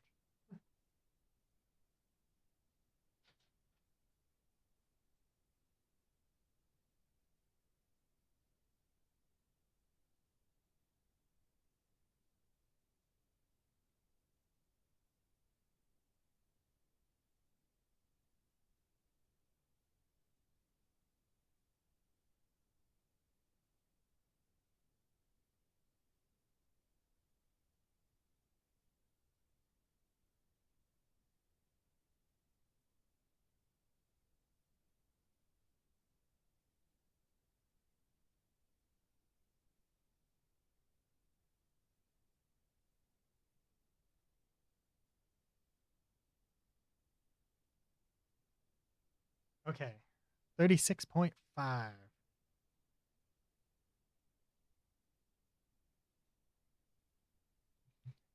So the reason why I have to take my temperature before I can take Tylenol and whatnot is because if the if the if I have a fever, I have to rush to the emergency room.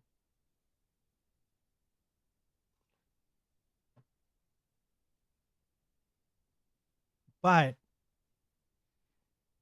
if I take a Tylenol,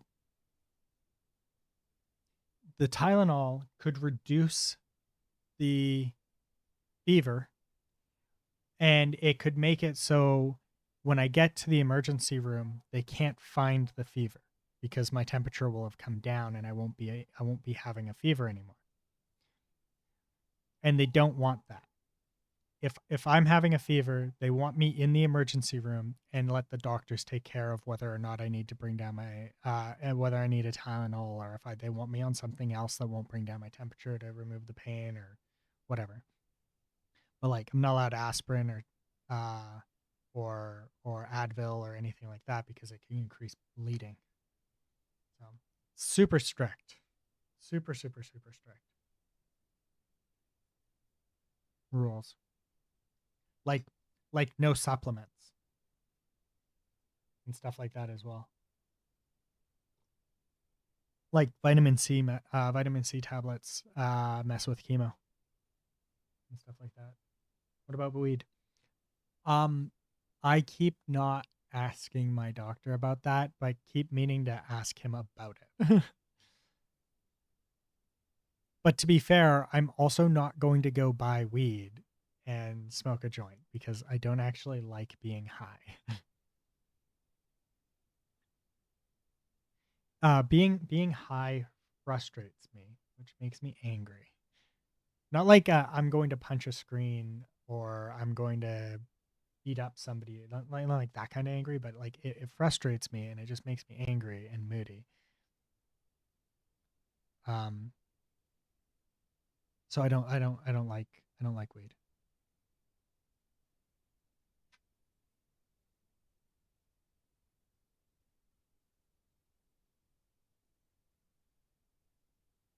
So,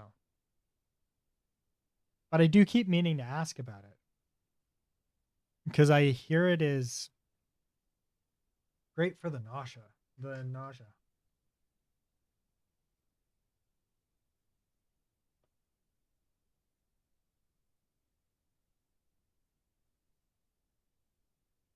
And I know a lot of people do it. And I imagine it's okay to do on Scammed. What? What are you, what's the scam for? John, elaborate. uh, uh.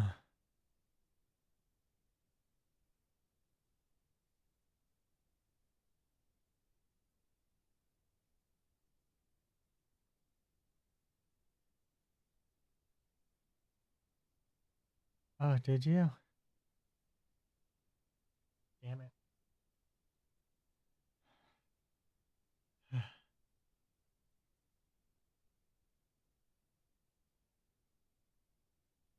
Well, I'm going to be honest with you. I'm not going to be able to do it tonight. But if you catch me in an earlier stream, I will actually do it. But you have to provide the reference. And the reference has to be stream appropriate. And I will actually draw it and I'll spend 30 minutes.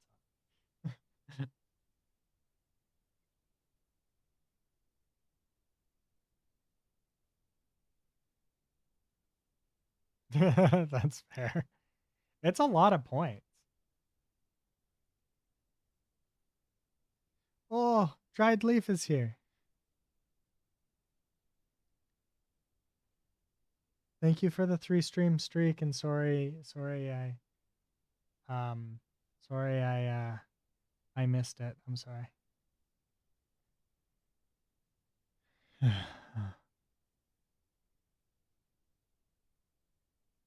I just entered the camera giveaway on Instagram. I hope I win. What camera is it?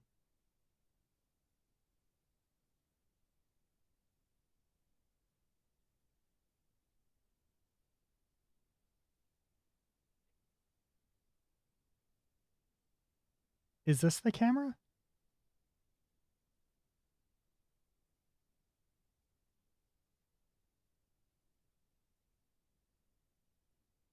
That's not the camera.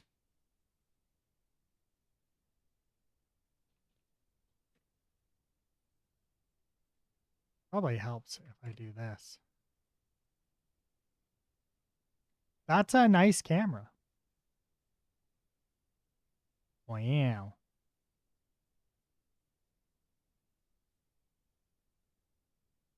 That's a really nice camera. Full frame too. Do you have any Nikon lenses? Or would this have to be like I'm getting lenses as well. It's a really nice body. I'm assuming for that price it should be full frame, right?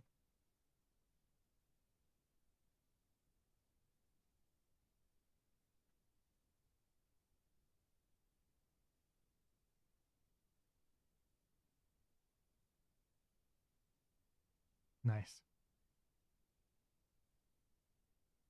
So if you do win this, and I hope you do, good luck. Keep in mind that this is a full frame mirrorless camera. So it means that the lenses are more expensive if you want them to fit correctly. When I say fit correctly, right? There's two different types of cameras when it comes to sensors. There's cropped sensors and full frame sensors. Okay? A full frame sensor, you get a, well, yeah, but so but there's two different types of lenses, right? There's APC, um APC lens versus full frame, right? Not lens, APC versus full frame. Here we go. Yeah. So you've got a full frame and an APC, and they're different sizes, right? So if you take a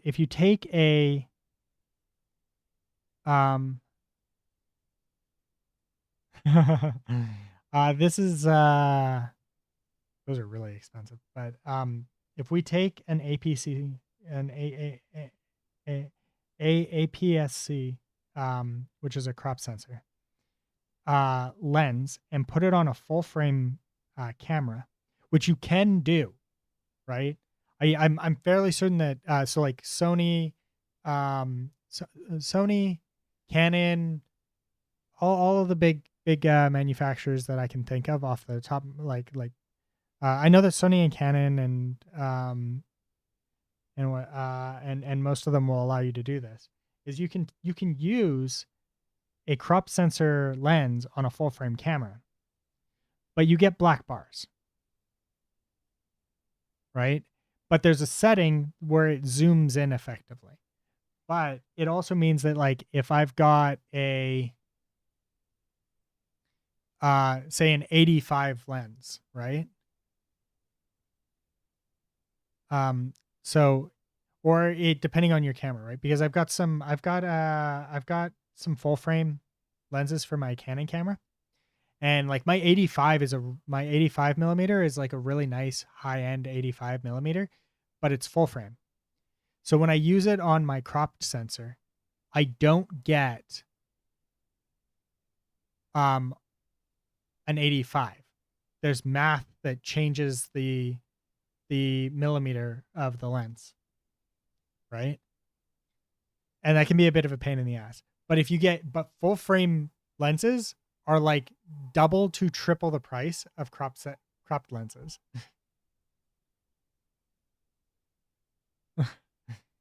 It's good to be back on games. At least a little bit. Yeah, so it's really interesting. But at the end of the day, it really doesn't matter. You just buy the lens that you want. Go to a store, check it out. And, yeah. And it should hopefully come with a lens.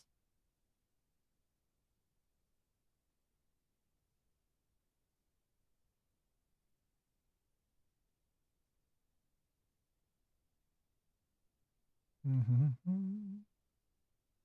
Okay, so get owner. That's going to work.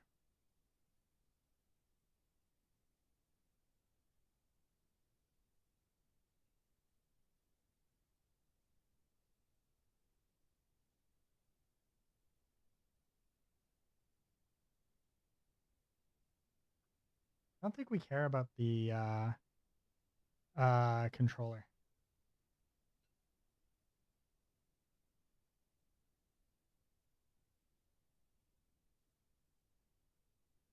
No. No.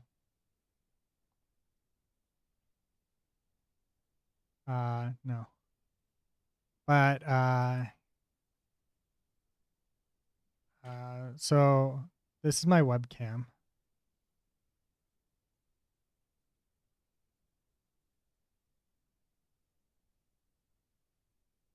So that's this camera right here. And then when you see me shooting out and about,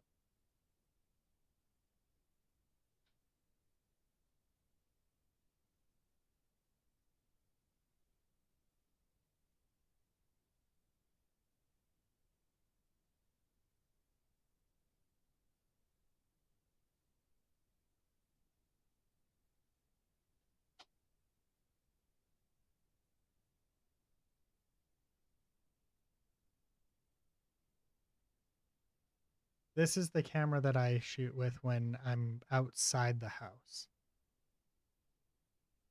Right?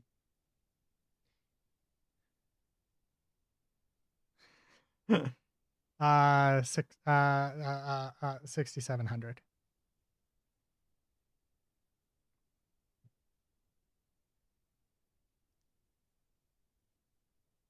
No, no. It's an a 6700. It's this one.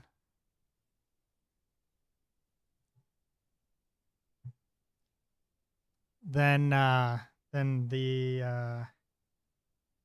Sony E4 easy 10-20. And then this is the lens that I have on it.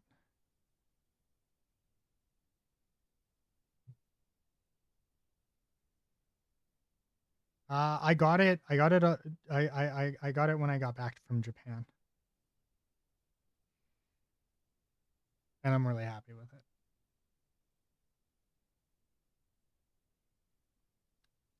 I wasn't particularly happy with the Canon for traveling because of how heavy it is.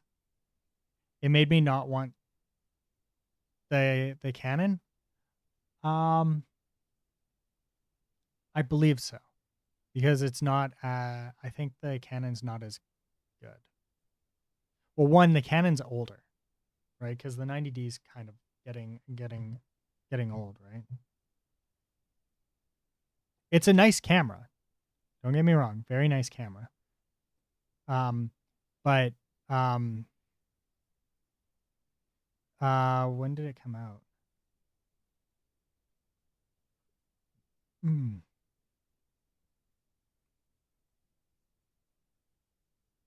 Oh shit. One sec. Sorry, I forgot that alarm actually meant something.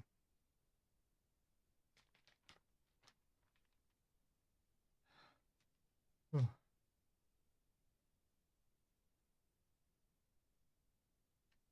Should check out Alice camera. It's a lightweight camera. I'm not gonna be. I don't think there's any time soon that I'll be buying a camera. I got this one because it was much lighter weight.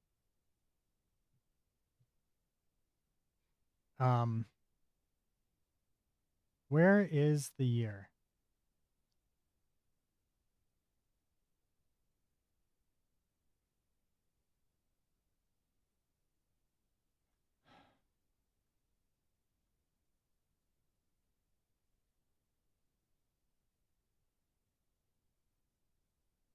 This was 2019.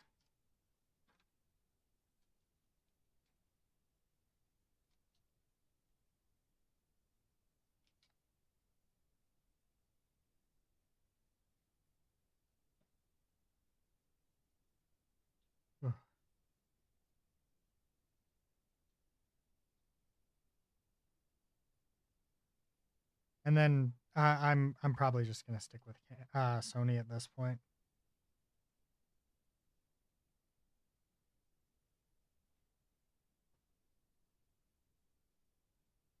Because with the Sony, I can use all of my Canon lenses.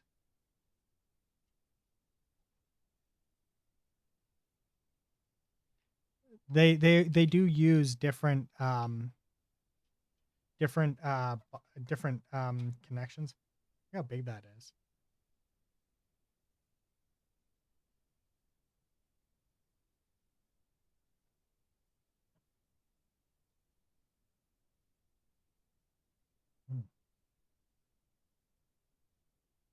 All right.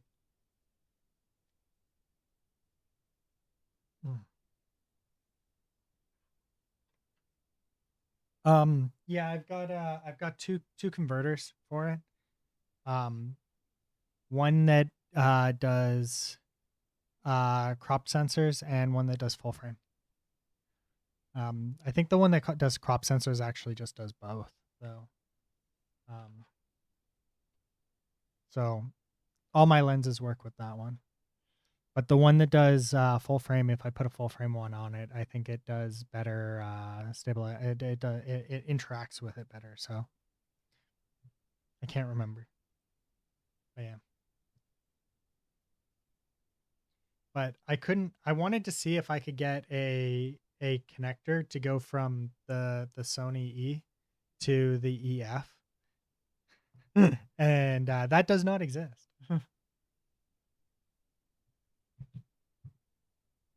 E lens to EF.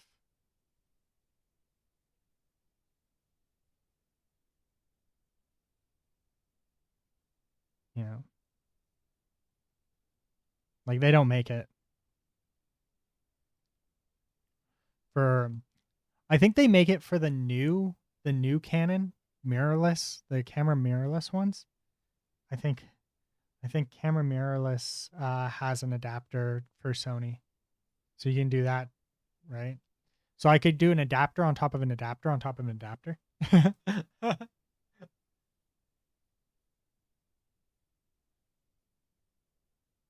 Because you can do you can there I think there's a Canon EF to mirror.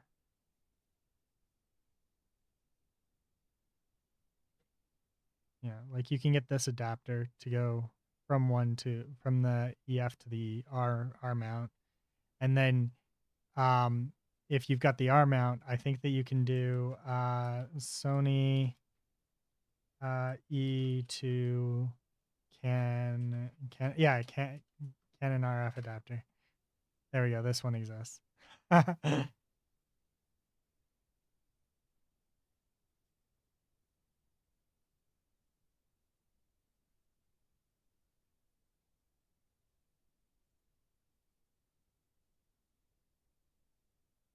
Yeah, but you first you have to adapt your Canon to the Canon mirrorless standard. So you need to go from Canon EF to FR, and then you can do FR to E. And then you've just got so many connectors.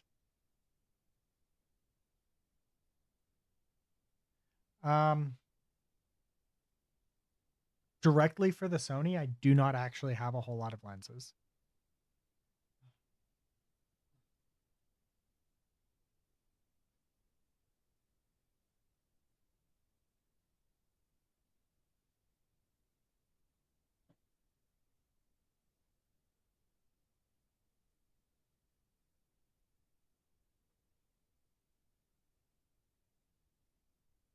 So I have this one. Give me a second.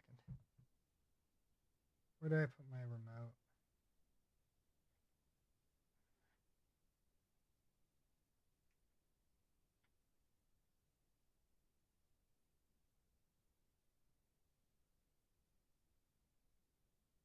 For my Sony? This one right now that I've got hooked up to it. This is at 10 to 20.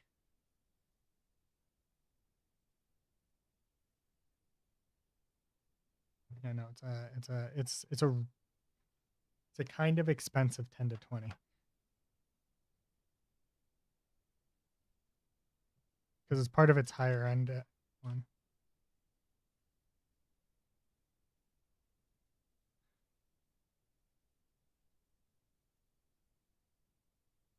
It's this one, which is part of the G line.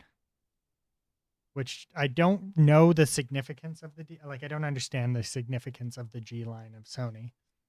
But the G line lenses are like G Masters are expensive. Yeah, that's pretty. Yeah,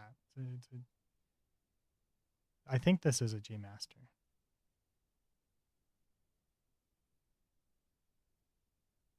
But yeah, it's great. When I shoot my YouTube vlogs on this, I literally go like this. This is as far away from my face as it needs to be. Oh, sorry. I can do it from like this far away.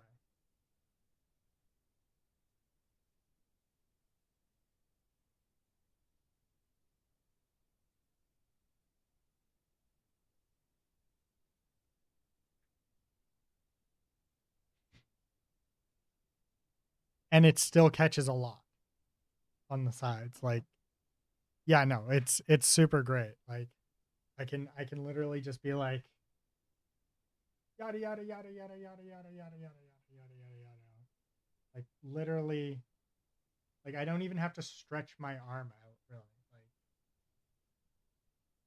there we go. Here, sort of. I'll just push my chair back a bit more. Yeah. So this is about good.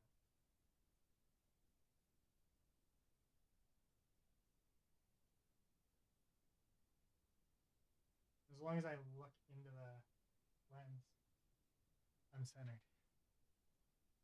Yeah, 10 millimeters, great.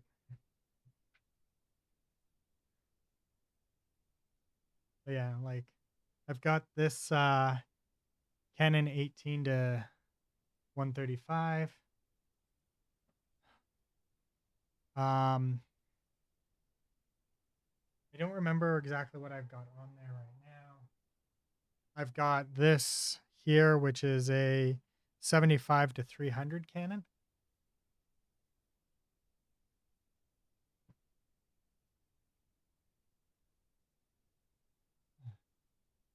Um, I've got an 18 to 55 from Canon.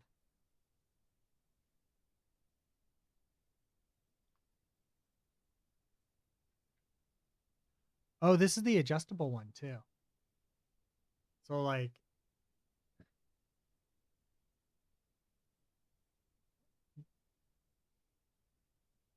this spins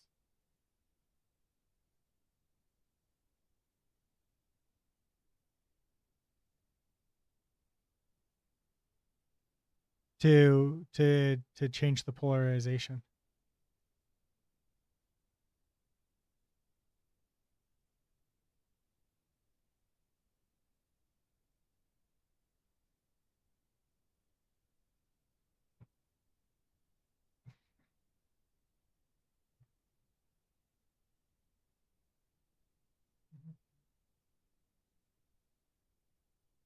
Here's my really nice 50 for Canon.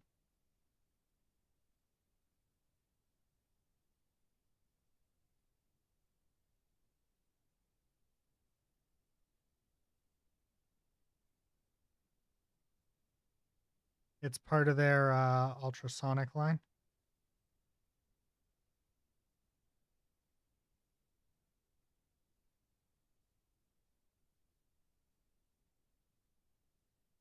And then my really expensive 85.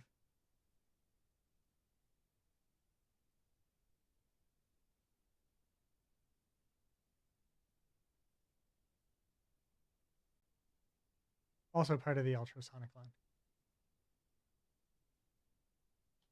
And then the unfortunate part is that I believe that both of these ultrasonics, they're both full frame, and I don't actually own a single full frame camera.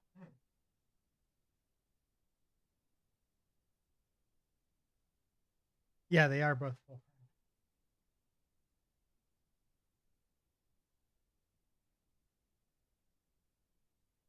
This is also a full frame. But again, I don't actually own a full frame camera.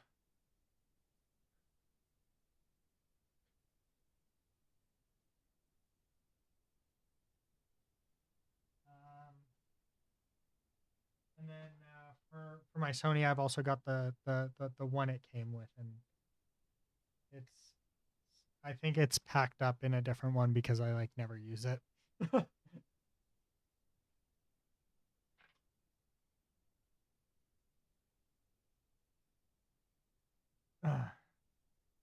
I probably should start taking it with me because it is actually kind of compact.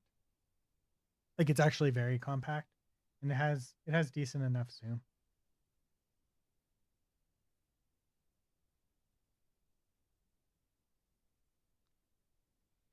I have one gripe with the 6700, and it's that the 6700 um, has overheating problems.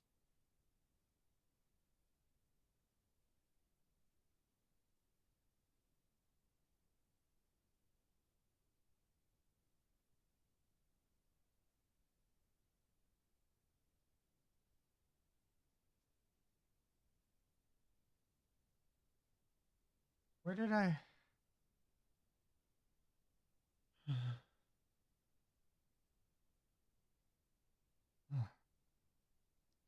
So if you do 4K for more than 30 minutes,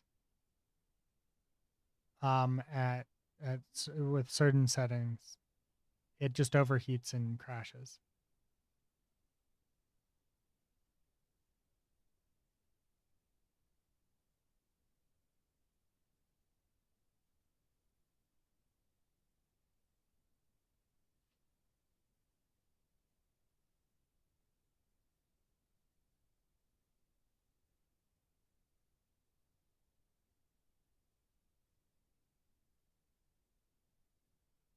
Yeah, they make a I think doesn't Fuji not only make a uh AS APS-C cameras?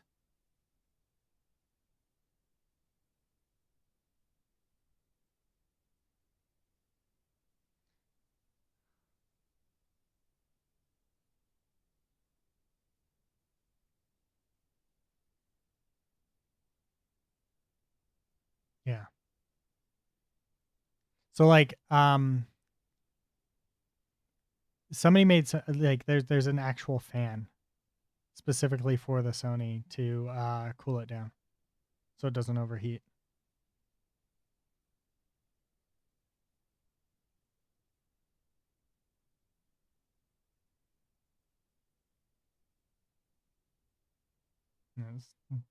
There's some third party fans that you can get for it.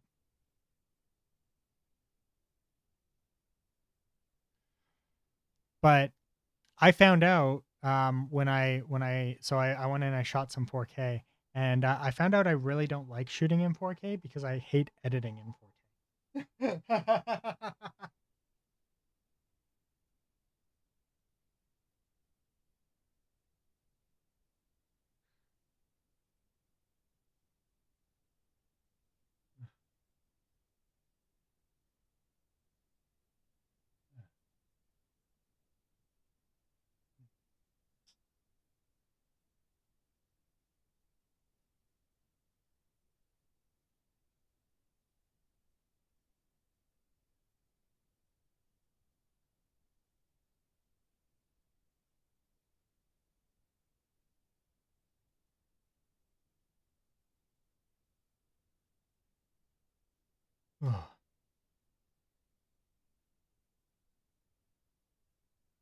Ice cream. You just slap an ice cream on it and call it a day, right?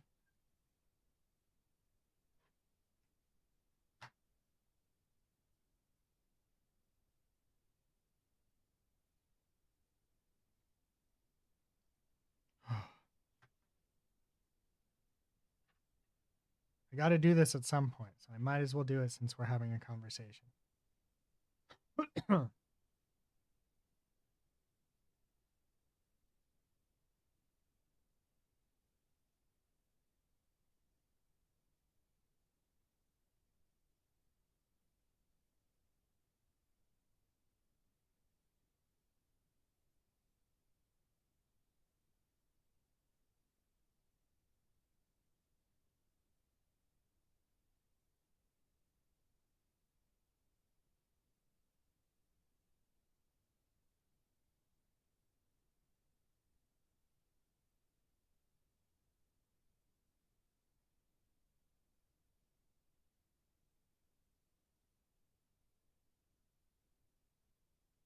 this was. Yeah, I did a bunch of shooting out today, I think.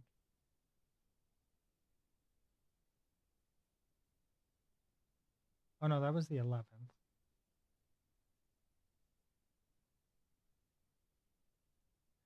Oh yeah, check this out. Look, this was the beautiful shot. This is the. Hey. Oh wait. So my. No, not that one. Oh, I deleted them already.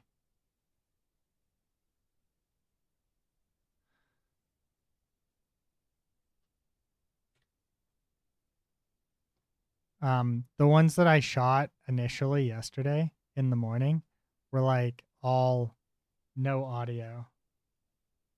And then I thought I destroyed the ones that I just downloaded DaVinci like 3 days ago, and this is a great opportunity to learn. You can ask questions.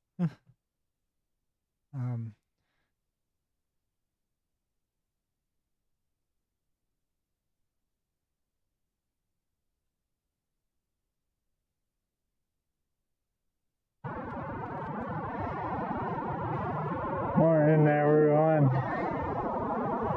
We're out today, just on our way to retro. What do you mean? I'm gonna turn this down a bit though. Costco, which is down there. Just walking down from the SkyTrain. And it's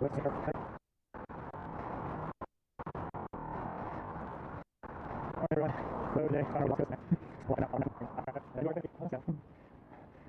I'll check back in.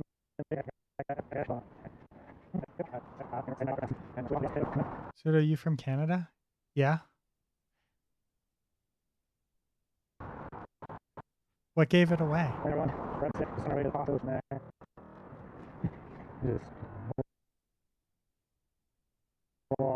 Yeah, Canadians.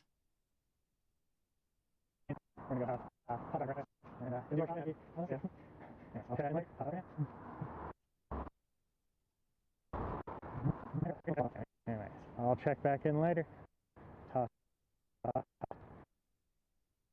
I think I'm going to split that. And then we'll ripple delete that. I live in the province of Quebec. I do not.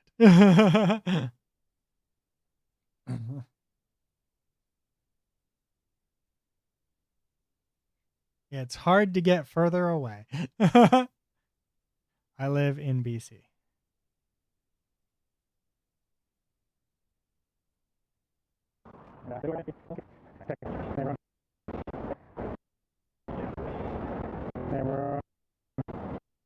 I'm still getting used to this, making extra parts.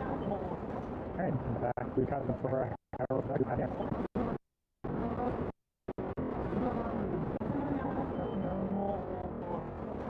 Alright, back. We've got the Breakfast of Champions. We got our girlfriend. I thought me and him to now. She's just coming up because I forgot to grab one. And then we got drinks. So I'm willing to go and our shoes. I'm gonna be honest, I don't think I really know anybody from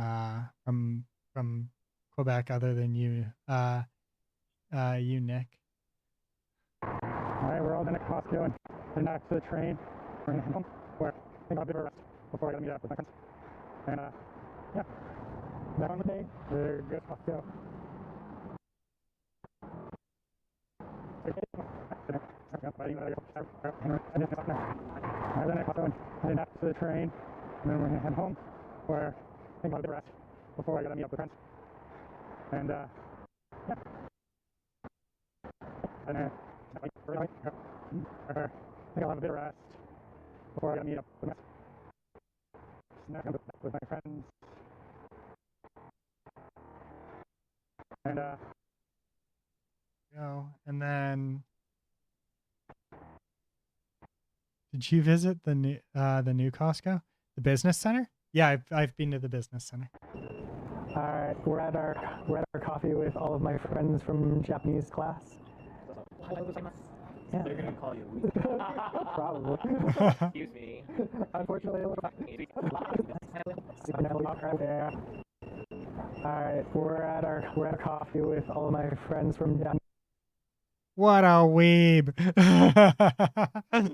class. They're gonna call you. Probably. Excuse me. Unfortunately, I didn't quite finish as far as I did. Yeah. But yeah. But yeah, have coffee and I read you know, yeah. Hopefully it won't be as long. So I've mainly purple. This is a really pretty color. It's definitely not focusing. From Japan. And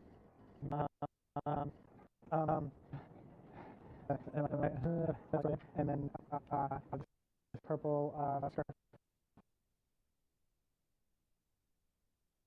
How did you meet Chris? He used to stream on Twitch, and I was doing a 3D modeling course, and I met Chris through that. What's the time system that is used in for everything? And then I was fan as well, and I was my G, and that's a lot. And bring the ketchup on.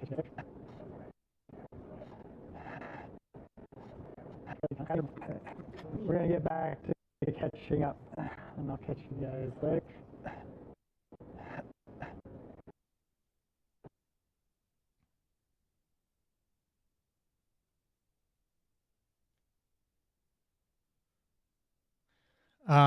Yeah, so I did a 1 year course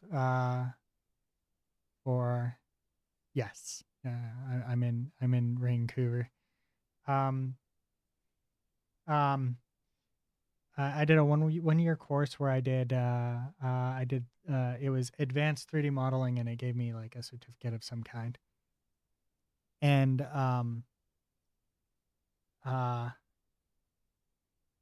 while I was doing that, I was streaming art on Twitch because I was like, you know what, might as well.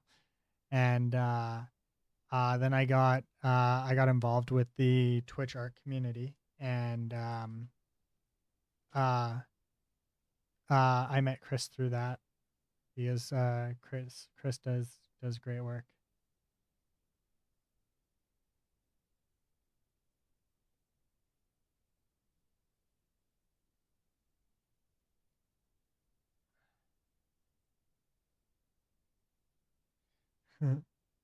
Bear with this. We're gonna do a quick recording here to finish off this.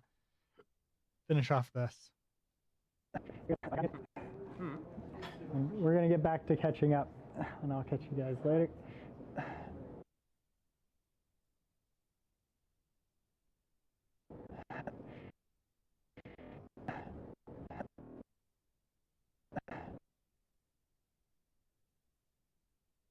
Okay, here we go. All right, bear with me here for a second. All right, we're back home. We ended up staying out pretty for so long that my microphone died, so I couldn't record anything on the way home. But I had a nice catch up with my friends, and came home, and I did my stream, and made some progress on my game, and I am actually currently live editing this now. So we're wrapping up this. I've taken my chemo for the night, and I'll be getting ready for bed soon. Well, thank you, and ta-ta for now. I'll see you guys tomorrow. Okay, now let's drop that in.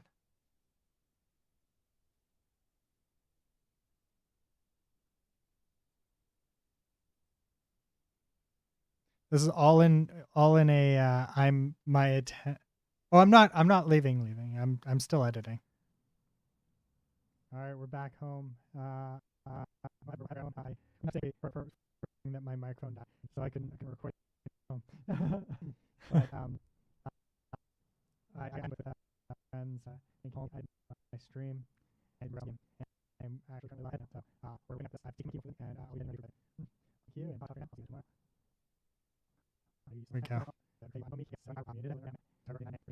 Okay, so now let's take care of the big problem here. So this is something that I really love about DaVinci Resolve. Morning, So everyone. let's put this at normal volume, right? So it's not lower. We're out today. Just on That's not great. Let's fix this.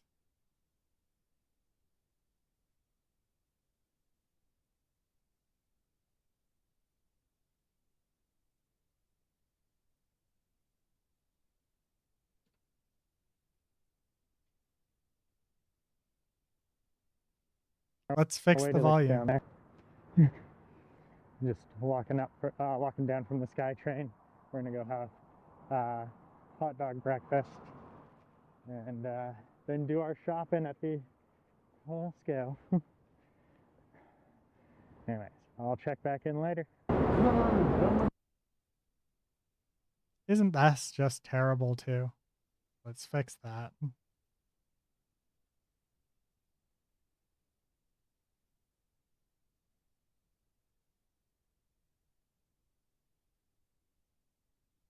I don't remember if okay, I did.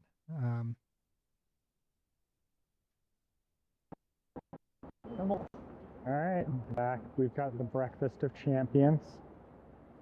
We've got a hot dog for the girlfriend. Hot dog for me. I've already done mine up. She's just going to grab a cart because I forgot to grab one. And then we've got drinks. So, and then we'll go into Costco and grab ourselves our groceries. I don't think we're getting too much, but anyways, yeah, I'll check back in a bit. All right, we're all done. I have some Sony LUTs if you're interested in trying them. I could be interested.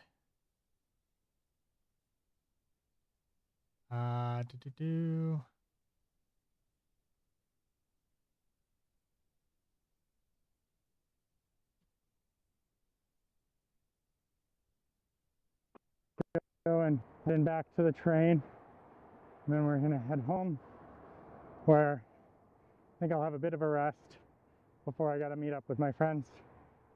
All right, we're at our coffee with all of my friends from Japanese class. So, Ohayo gozaimasu. Yeah. They're gonna call you Louise. Probably. Excuse me. Unfortunately, I did. Sorry. I didn't quite finish as far as they did. You first, then me. So Yeah. no But yeah. Itadakimasu. Oh, you guys have already started. problem.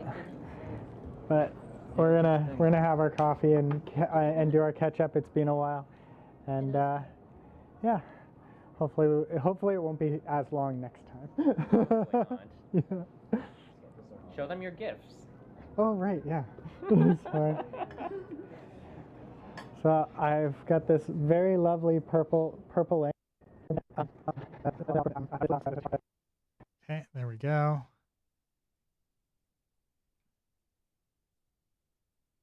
Then we should probably, now that these are all edited, we should probably color correct them. Oops, where'd it go?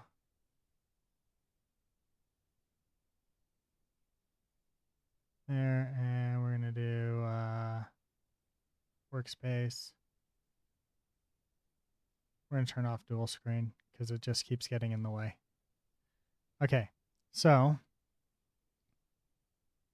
wait, what? It went away. No, I really liked that. Okay, so this is really cool, and because I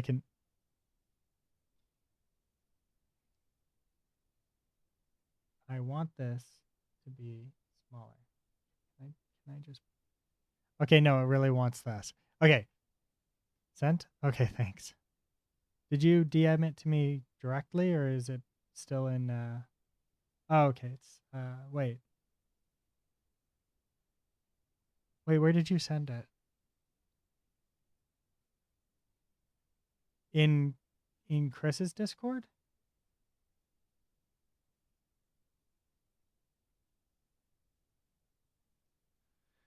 It's the just a kick cube, or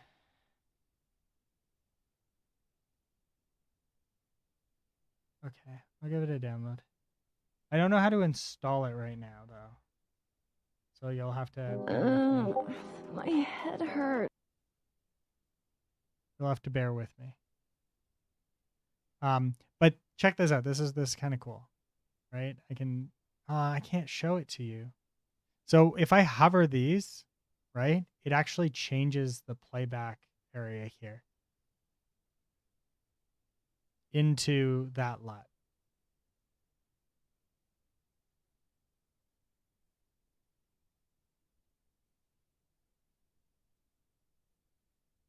I don't actually know how to install LUTs right now.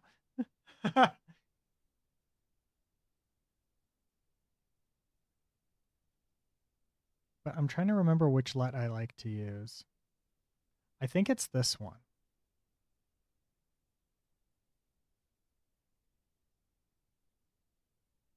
Or does that not look right? I'm really bad at this.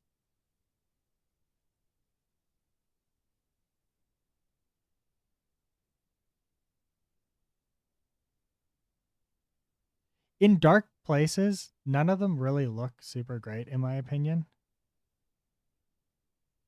When it's lighter, they look better.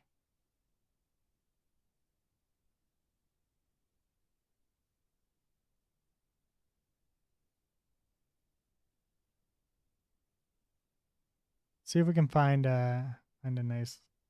We'll use this one as our. We'll LUT from here.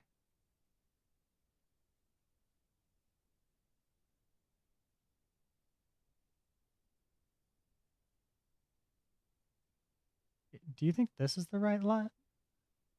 Or should we just install your LUT and give it a try?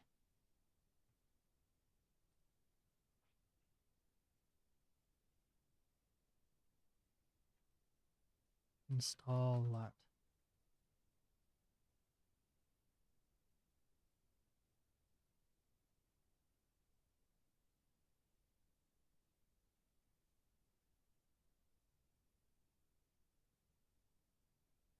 Color management, go down to open LUT folder. Alright, here's how you install LUTs in DaVinci Resolve. You're going to go over to your project settings. Under color management, go down to open LUT folder. You're going to go over to your project settings. Under color management, go down.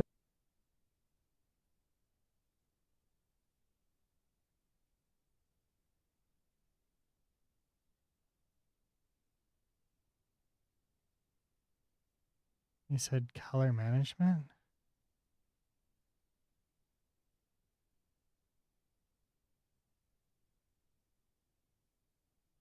I want to say yes.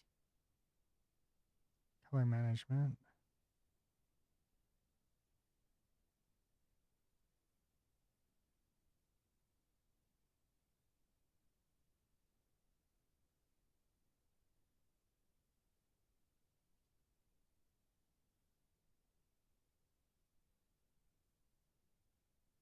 DaVinci Resolve cube file.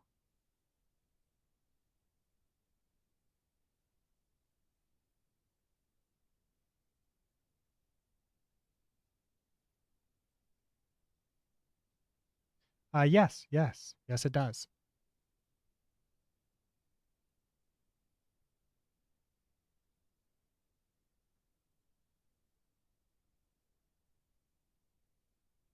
Why is it called just a kick?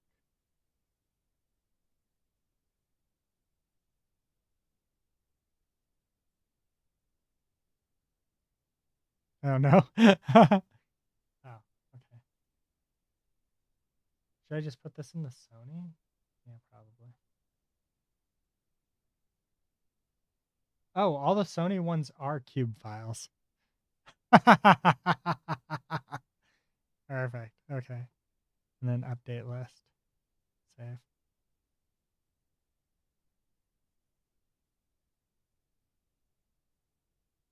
There it is. That's just a kick.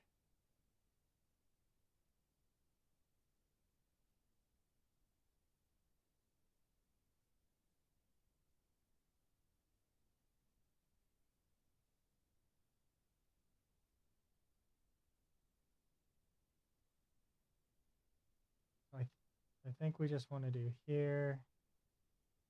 And if we do this and then we star it. I actually did mean that. That is actually a nice lot.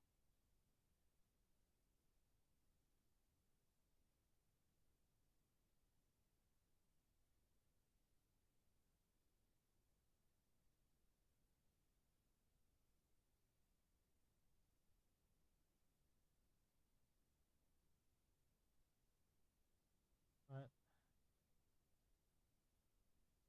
okay.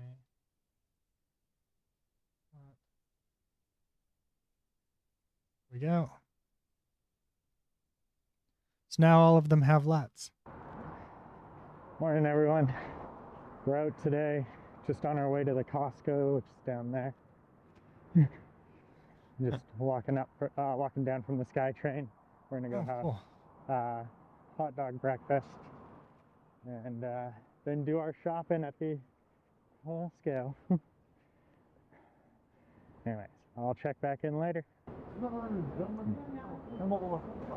right, we're back. We've got the breakfast of champions.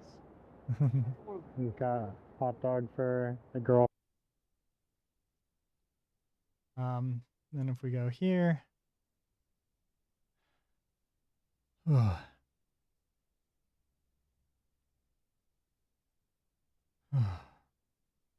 And we'll do this.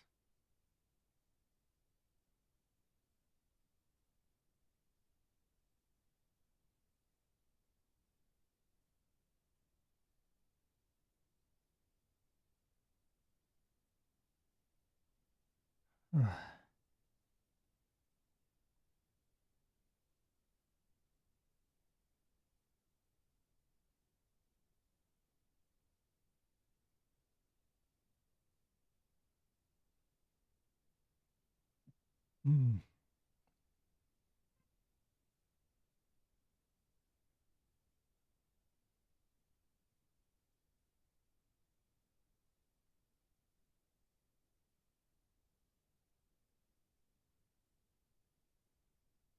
Oh, wow. You sent me a bunch. I'll take a look at those a bit later.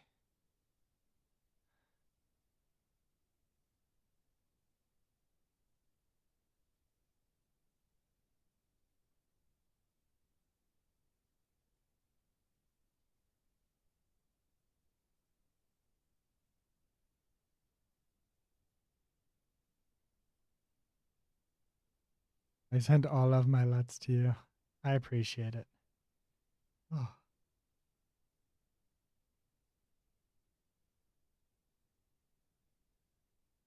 As a gift, I appreciate it.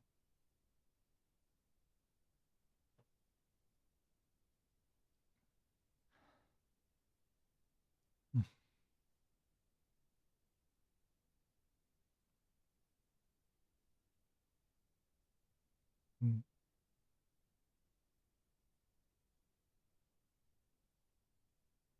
Oh.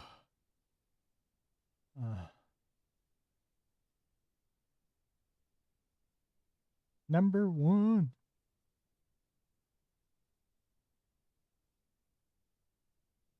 So now that we've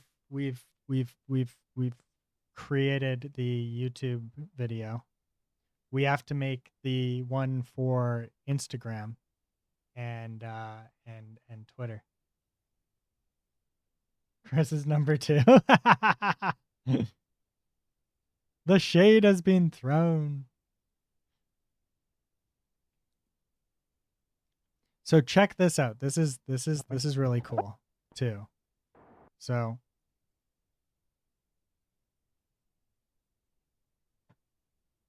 all right. So for the most part, when it's me talking directly to the camera, it's not much of a problem. But this one here, I go out of that frame, right? Quite a bit. And I don't know how often I'm actually in the frame. So I'll probably want to try and fix this a little bit. Or I can just say screw it and not worry about it. Right? But what we want to do is we want to come here and we're just going to do square. Right? And then the video needs to be blown up 1.8.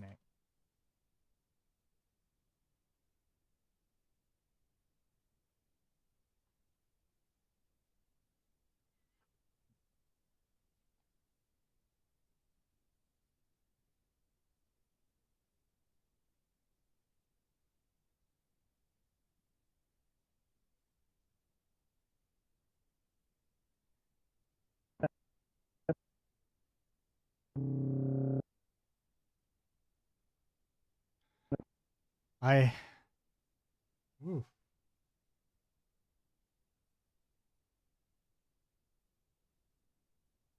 I think for today, I'm not going to worry too much about that because I'm starting to, I've got a headache right now, and I'm a little bit starting to fall apart. Ooh.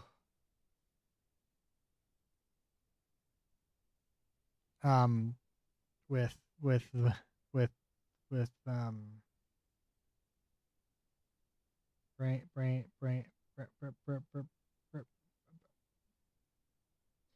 Yeah, brain work good like stuff. Yeah, things. Brain work good like stuff. Yeah, things. Brain work good like stuff. Yeah, things. Brain work good like.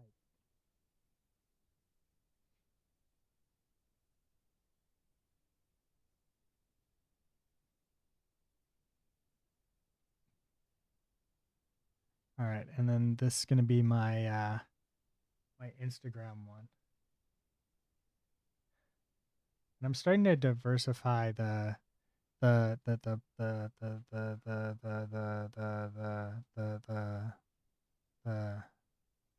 platforms a bit.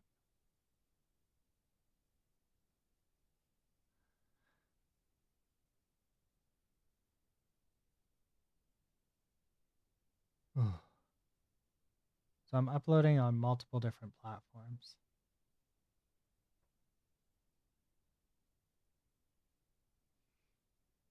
Or at least trying to.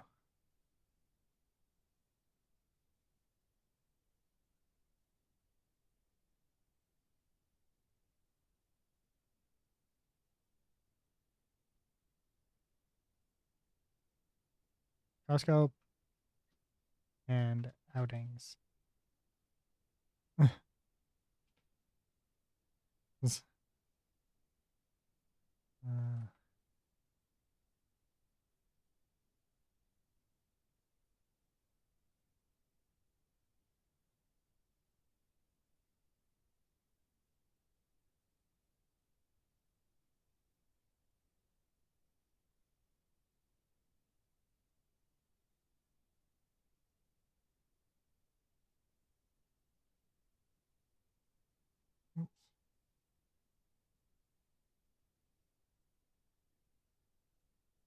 Create a post. That's going to take forever and a year anyways. Where are we at here? No, not clips. We want this one. We're going to create post vertical. Morning, everyone. We're out today, just on our way to the Costco, which is down there. Next.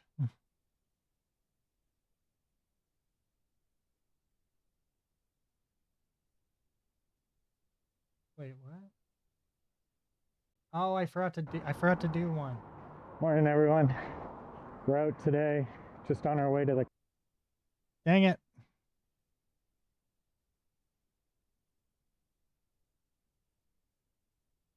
this one's not cropped correctly.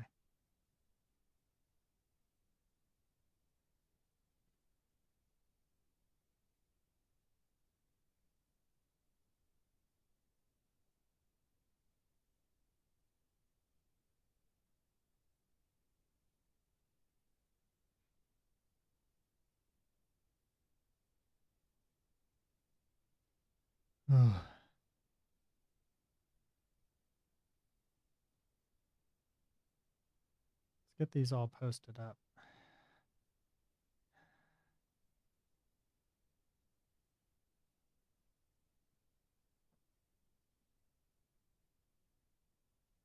Oh, I forgot to put my camera back. Wow, I'm so bad at this.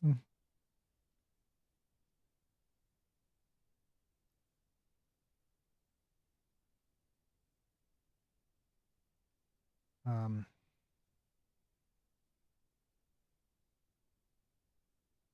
there.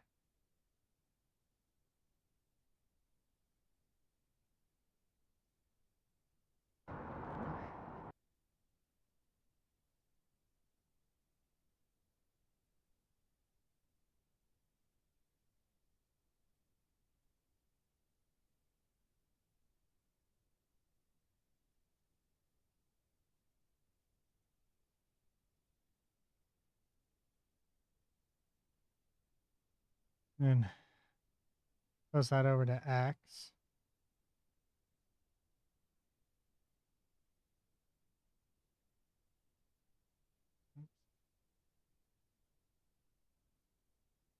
Mm.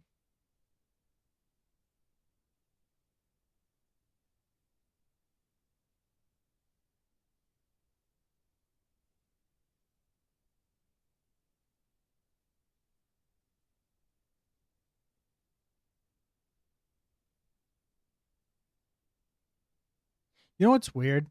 Instagram takes the longest to upload to, and like their entire thing at when they first started as a company was that you could upload to them really fast, right?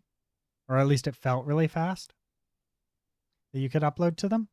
It felt instant, and now every other platform is faster to upload to.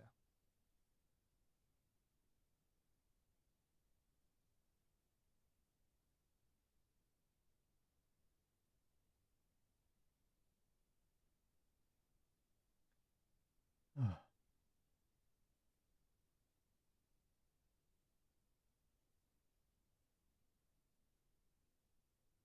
It is still uploading. Oh, there it is now shared on Instagram. Yay. Ugh.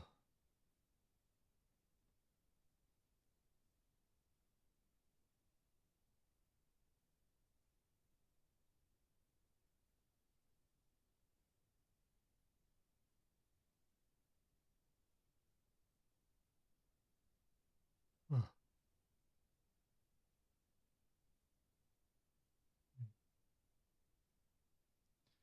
All right. With that, it is I'm almost at 3 hours, and I'm gonna call it a night and go lay down and hope my headache goes away, and and uh and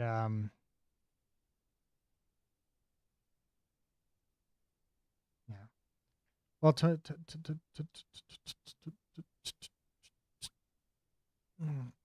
tomorrow is Monday. And with tomorrow being Monday, it means that I've got the house all to myself, and I'm not really doing anything once my girlfriend leaves. Like I've got nothing that I have to worry too much about, other than I've gotta make some calls at some point to put the get to, get together with my cousin to fill out some disability paperwork, and get that in, and then um, um, and I have all of the all of the raiders. What a time to raid.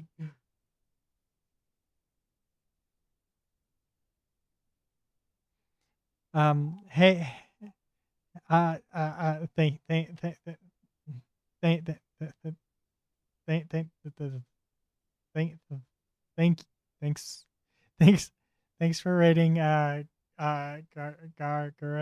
and, Eva. How was your a little bit. How was and now we've got Jomar as well. All right, well I guess we'll stay a little bit longer.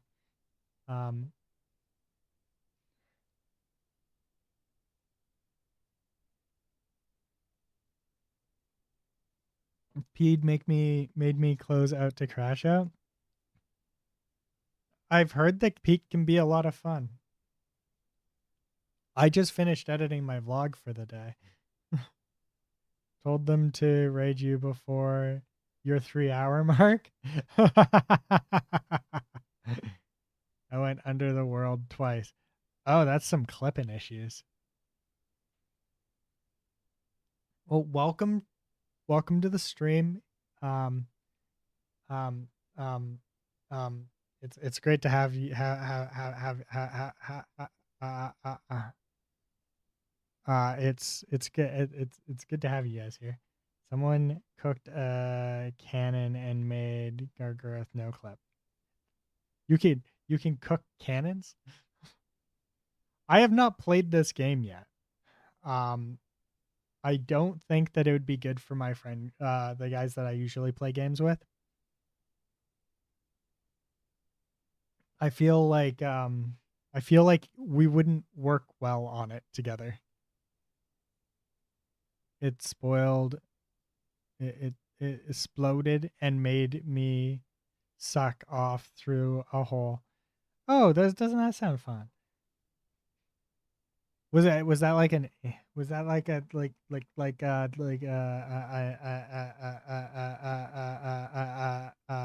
an instant death thing?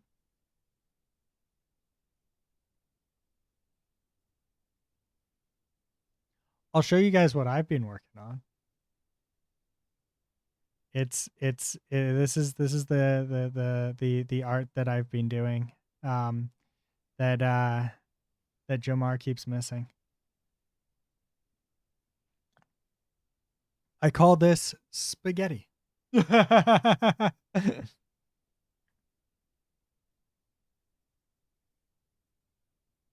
Fell and then slowly died alone in the underworld.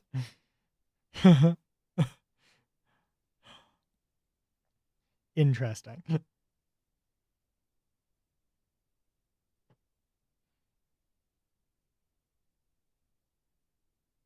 Well, you get hungry, right, in that game, so you have to like eat, right?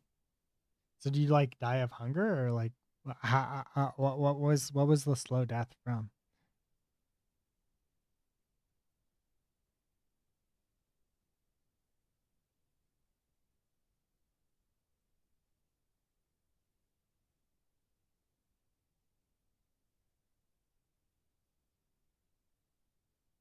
Yeah. So it's starvation then. Yeah. So I'll show you what I've been working on.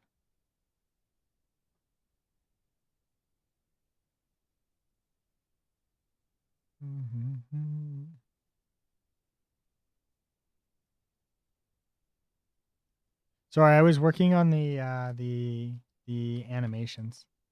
So you actually jumped and landed correctly, and your guy fell, and the strafe would work, and you could run forwards.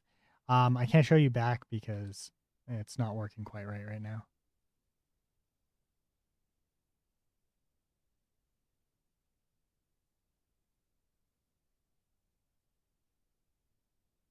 Wait, you saw someone in my Instagram?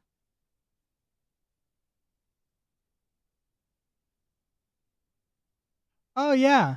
Yeah, we're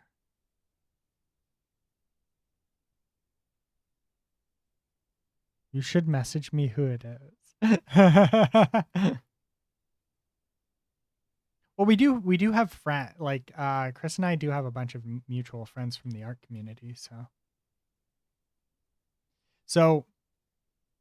here's the game right now, and I was working on getting the I'm working on spawning in bullets, but the idea is that I'm thinking that I'm going to pull a train up if I have time, or I might just spawn the train here, right? And the idea is that the train is unloading bad guys. And the bad guys run up and they want to take over this lovely church here that's going to have people inside of it or something. And your job is to defend the church from waves of angry bad guys. Yeah, and that's the entire game. I follow her mom on Insta. And I think her mom is a famous psychic.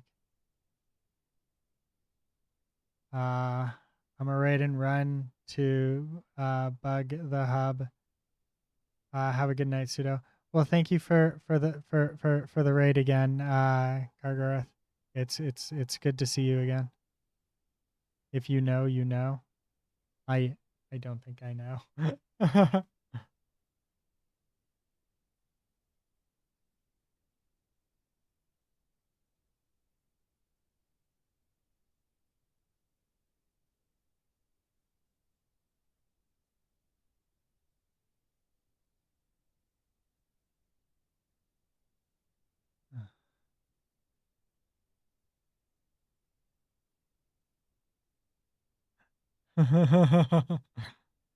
I don't really know any psychics. Actually, no, I do know one psych. I do know one girl who her mom does that type of stuff.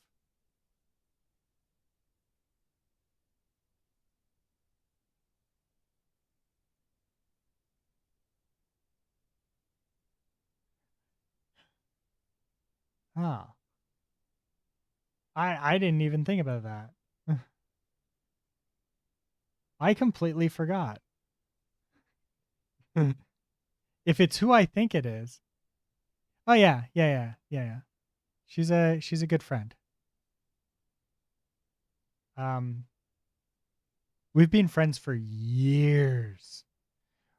We were friends before Instagram was a thing.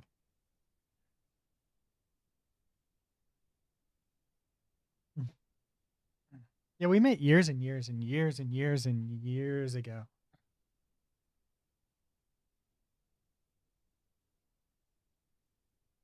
Don't mention me to her. Oh, okay. I'm assuming there's some bad blood there.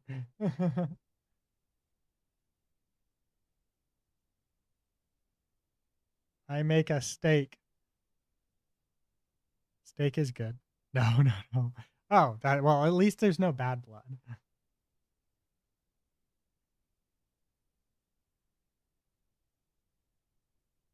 I don't hate her. Oh. Does she not like you? Is that what it is? Then Honey Man brain rot meme. Oh, that's probably why I don't know it.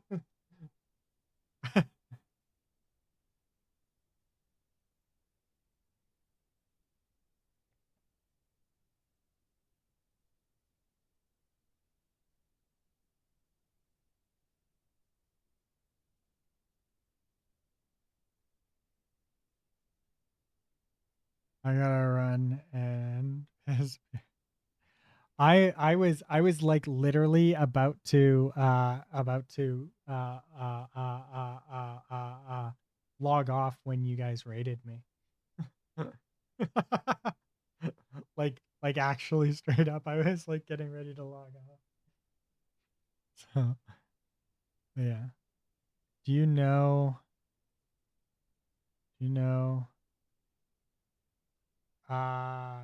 Probably not, but let me take a look.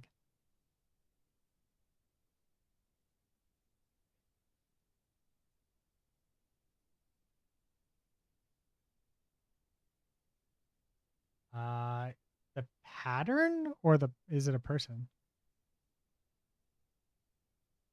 Yeah, you on your 3 hour mark, so I said click.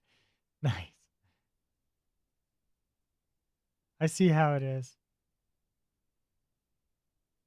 I was just wondering. Oh, okay.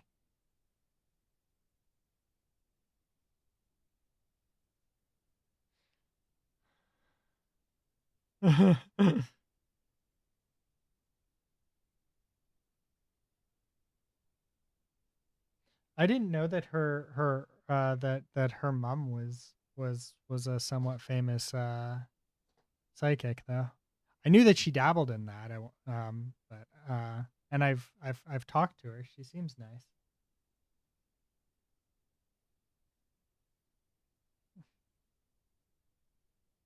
I should probably raid this forward though. Who to raid? I know who to raid. We're gonna keep it in Canada for the Twitch raid.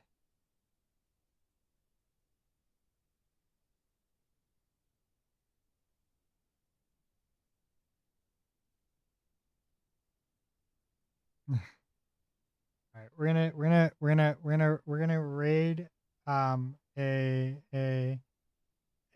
another Canadian, and then I'm going to Google her. She's on Instagram. I'll. This is so weird. I can't believe you know her.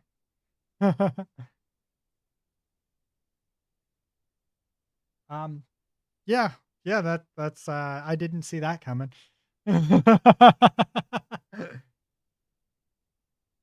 But maybe we can talk more about it tomorrow or something. Or can you DM her to me on Discord? I'll take a look. Anyways, so I am going to actually call it a night here because I'm starting to actually like my energy levels kind of they come and go in waves, and I'm getting hit pretty. Either or. Well, I don't have her. I don't think I have her mom on Instagram. So, but I've definitely got her, and I'm almost positive that I know who you're talking about. Like I'm like 99% sure that that I know who you're talking about. But yeah. All right. I'm going to go crash super hard, and and and and and and and yeah, my stuttering's getting really bad when I start getting when I'm getting really exhausted. The stuttering really takes over. All right. Sure. And I can't think straight, so all right. Night everybody, and I will catch you all later. Wait, what happened to my raid? Did it go through? Oh, it did. It did. It did. Okay. G Mechamorph, thank you for the follow. I waited. I was parsing that name. I'm not gonna lie. I almost said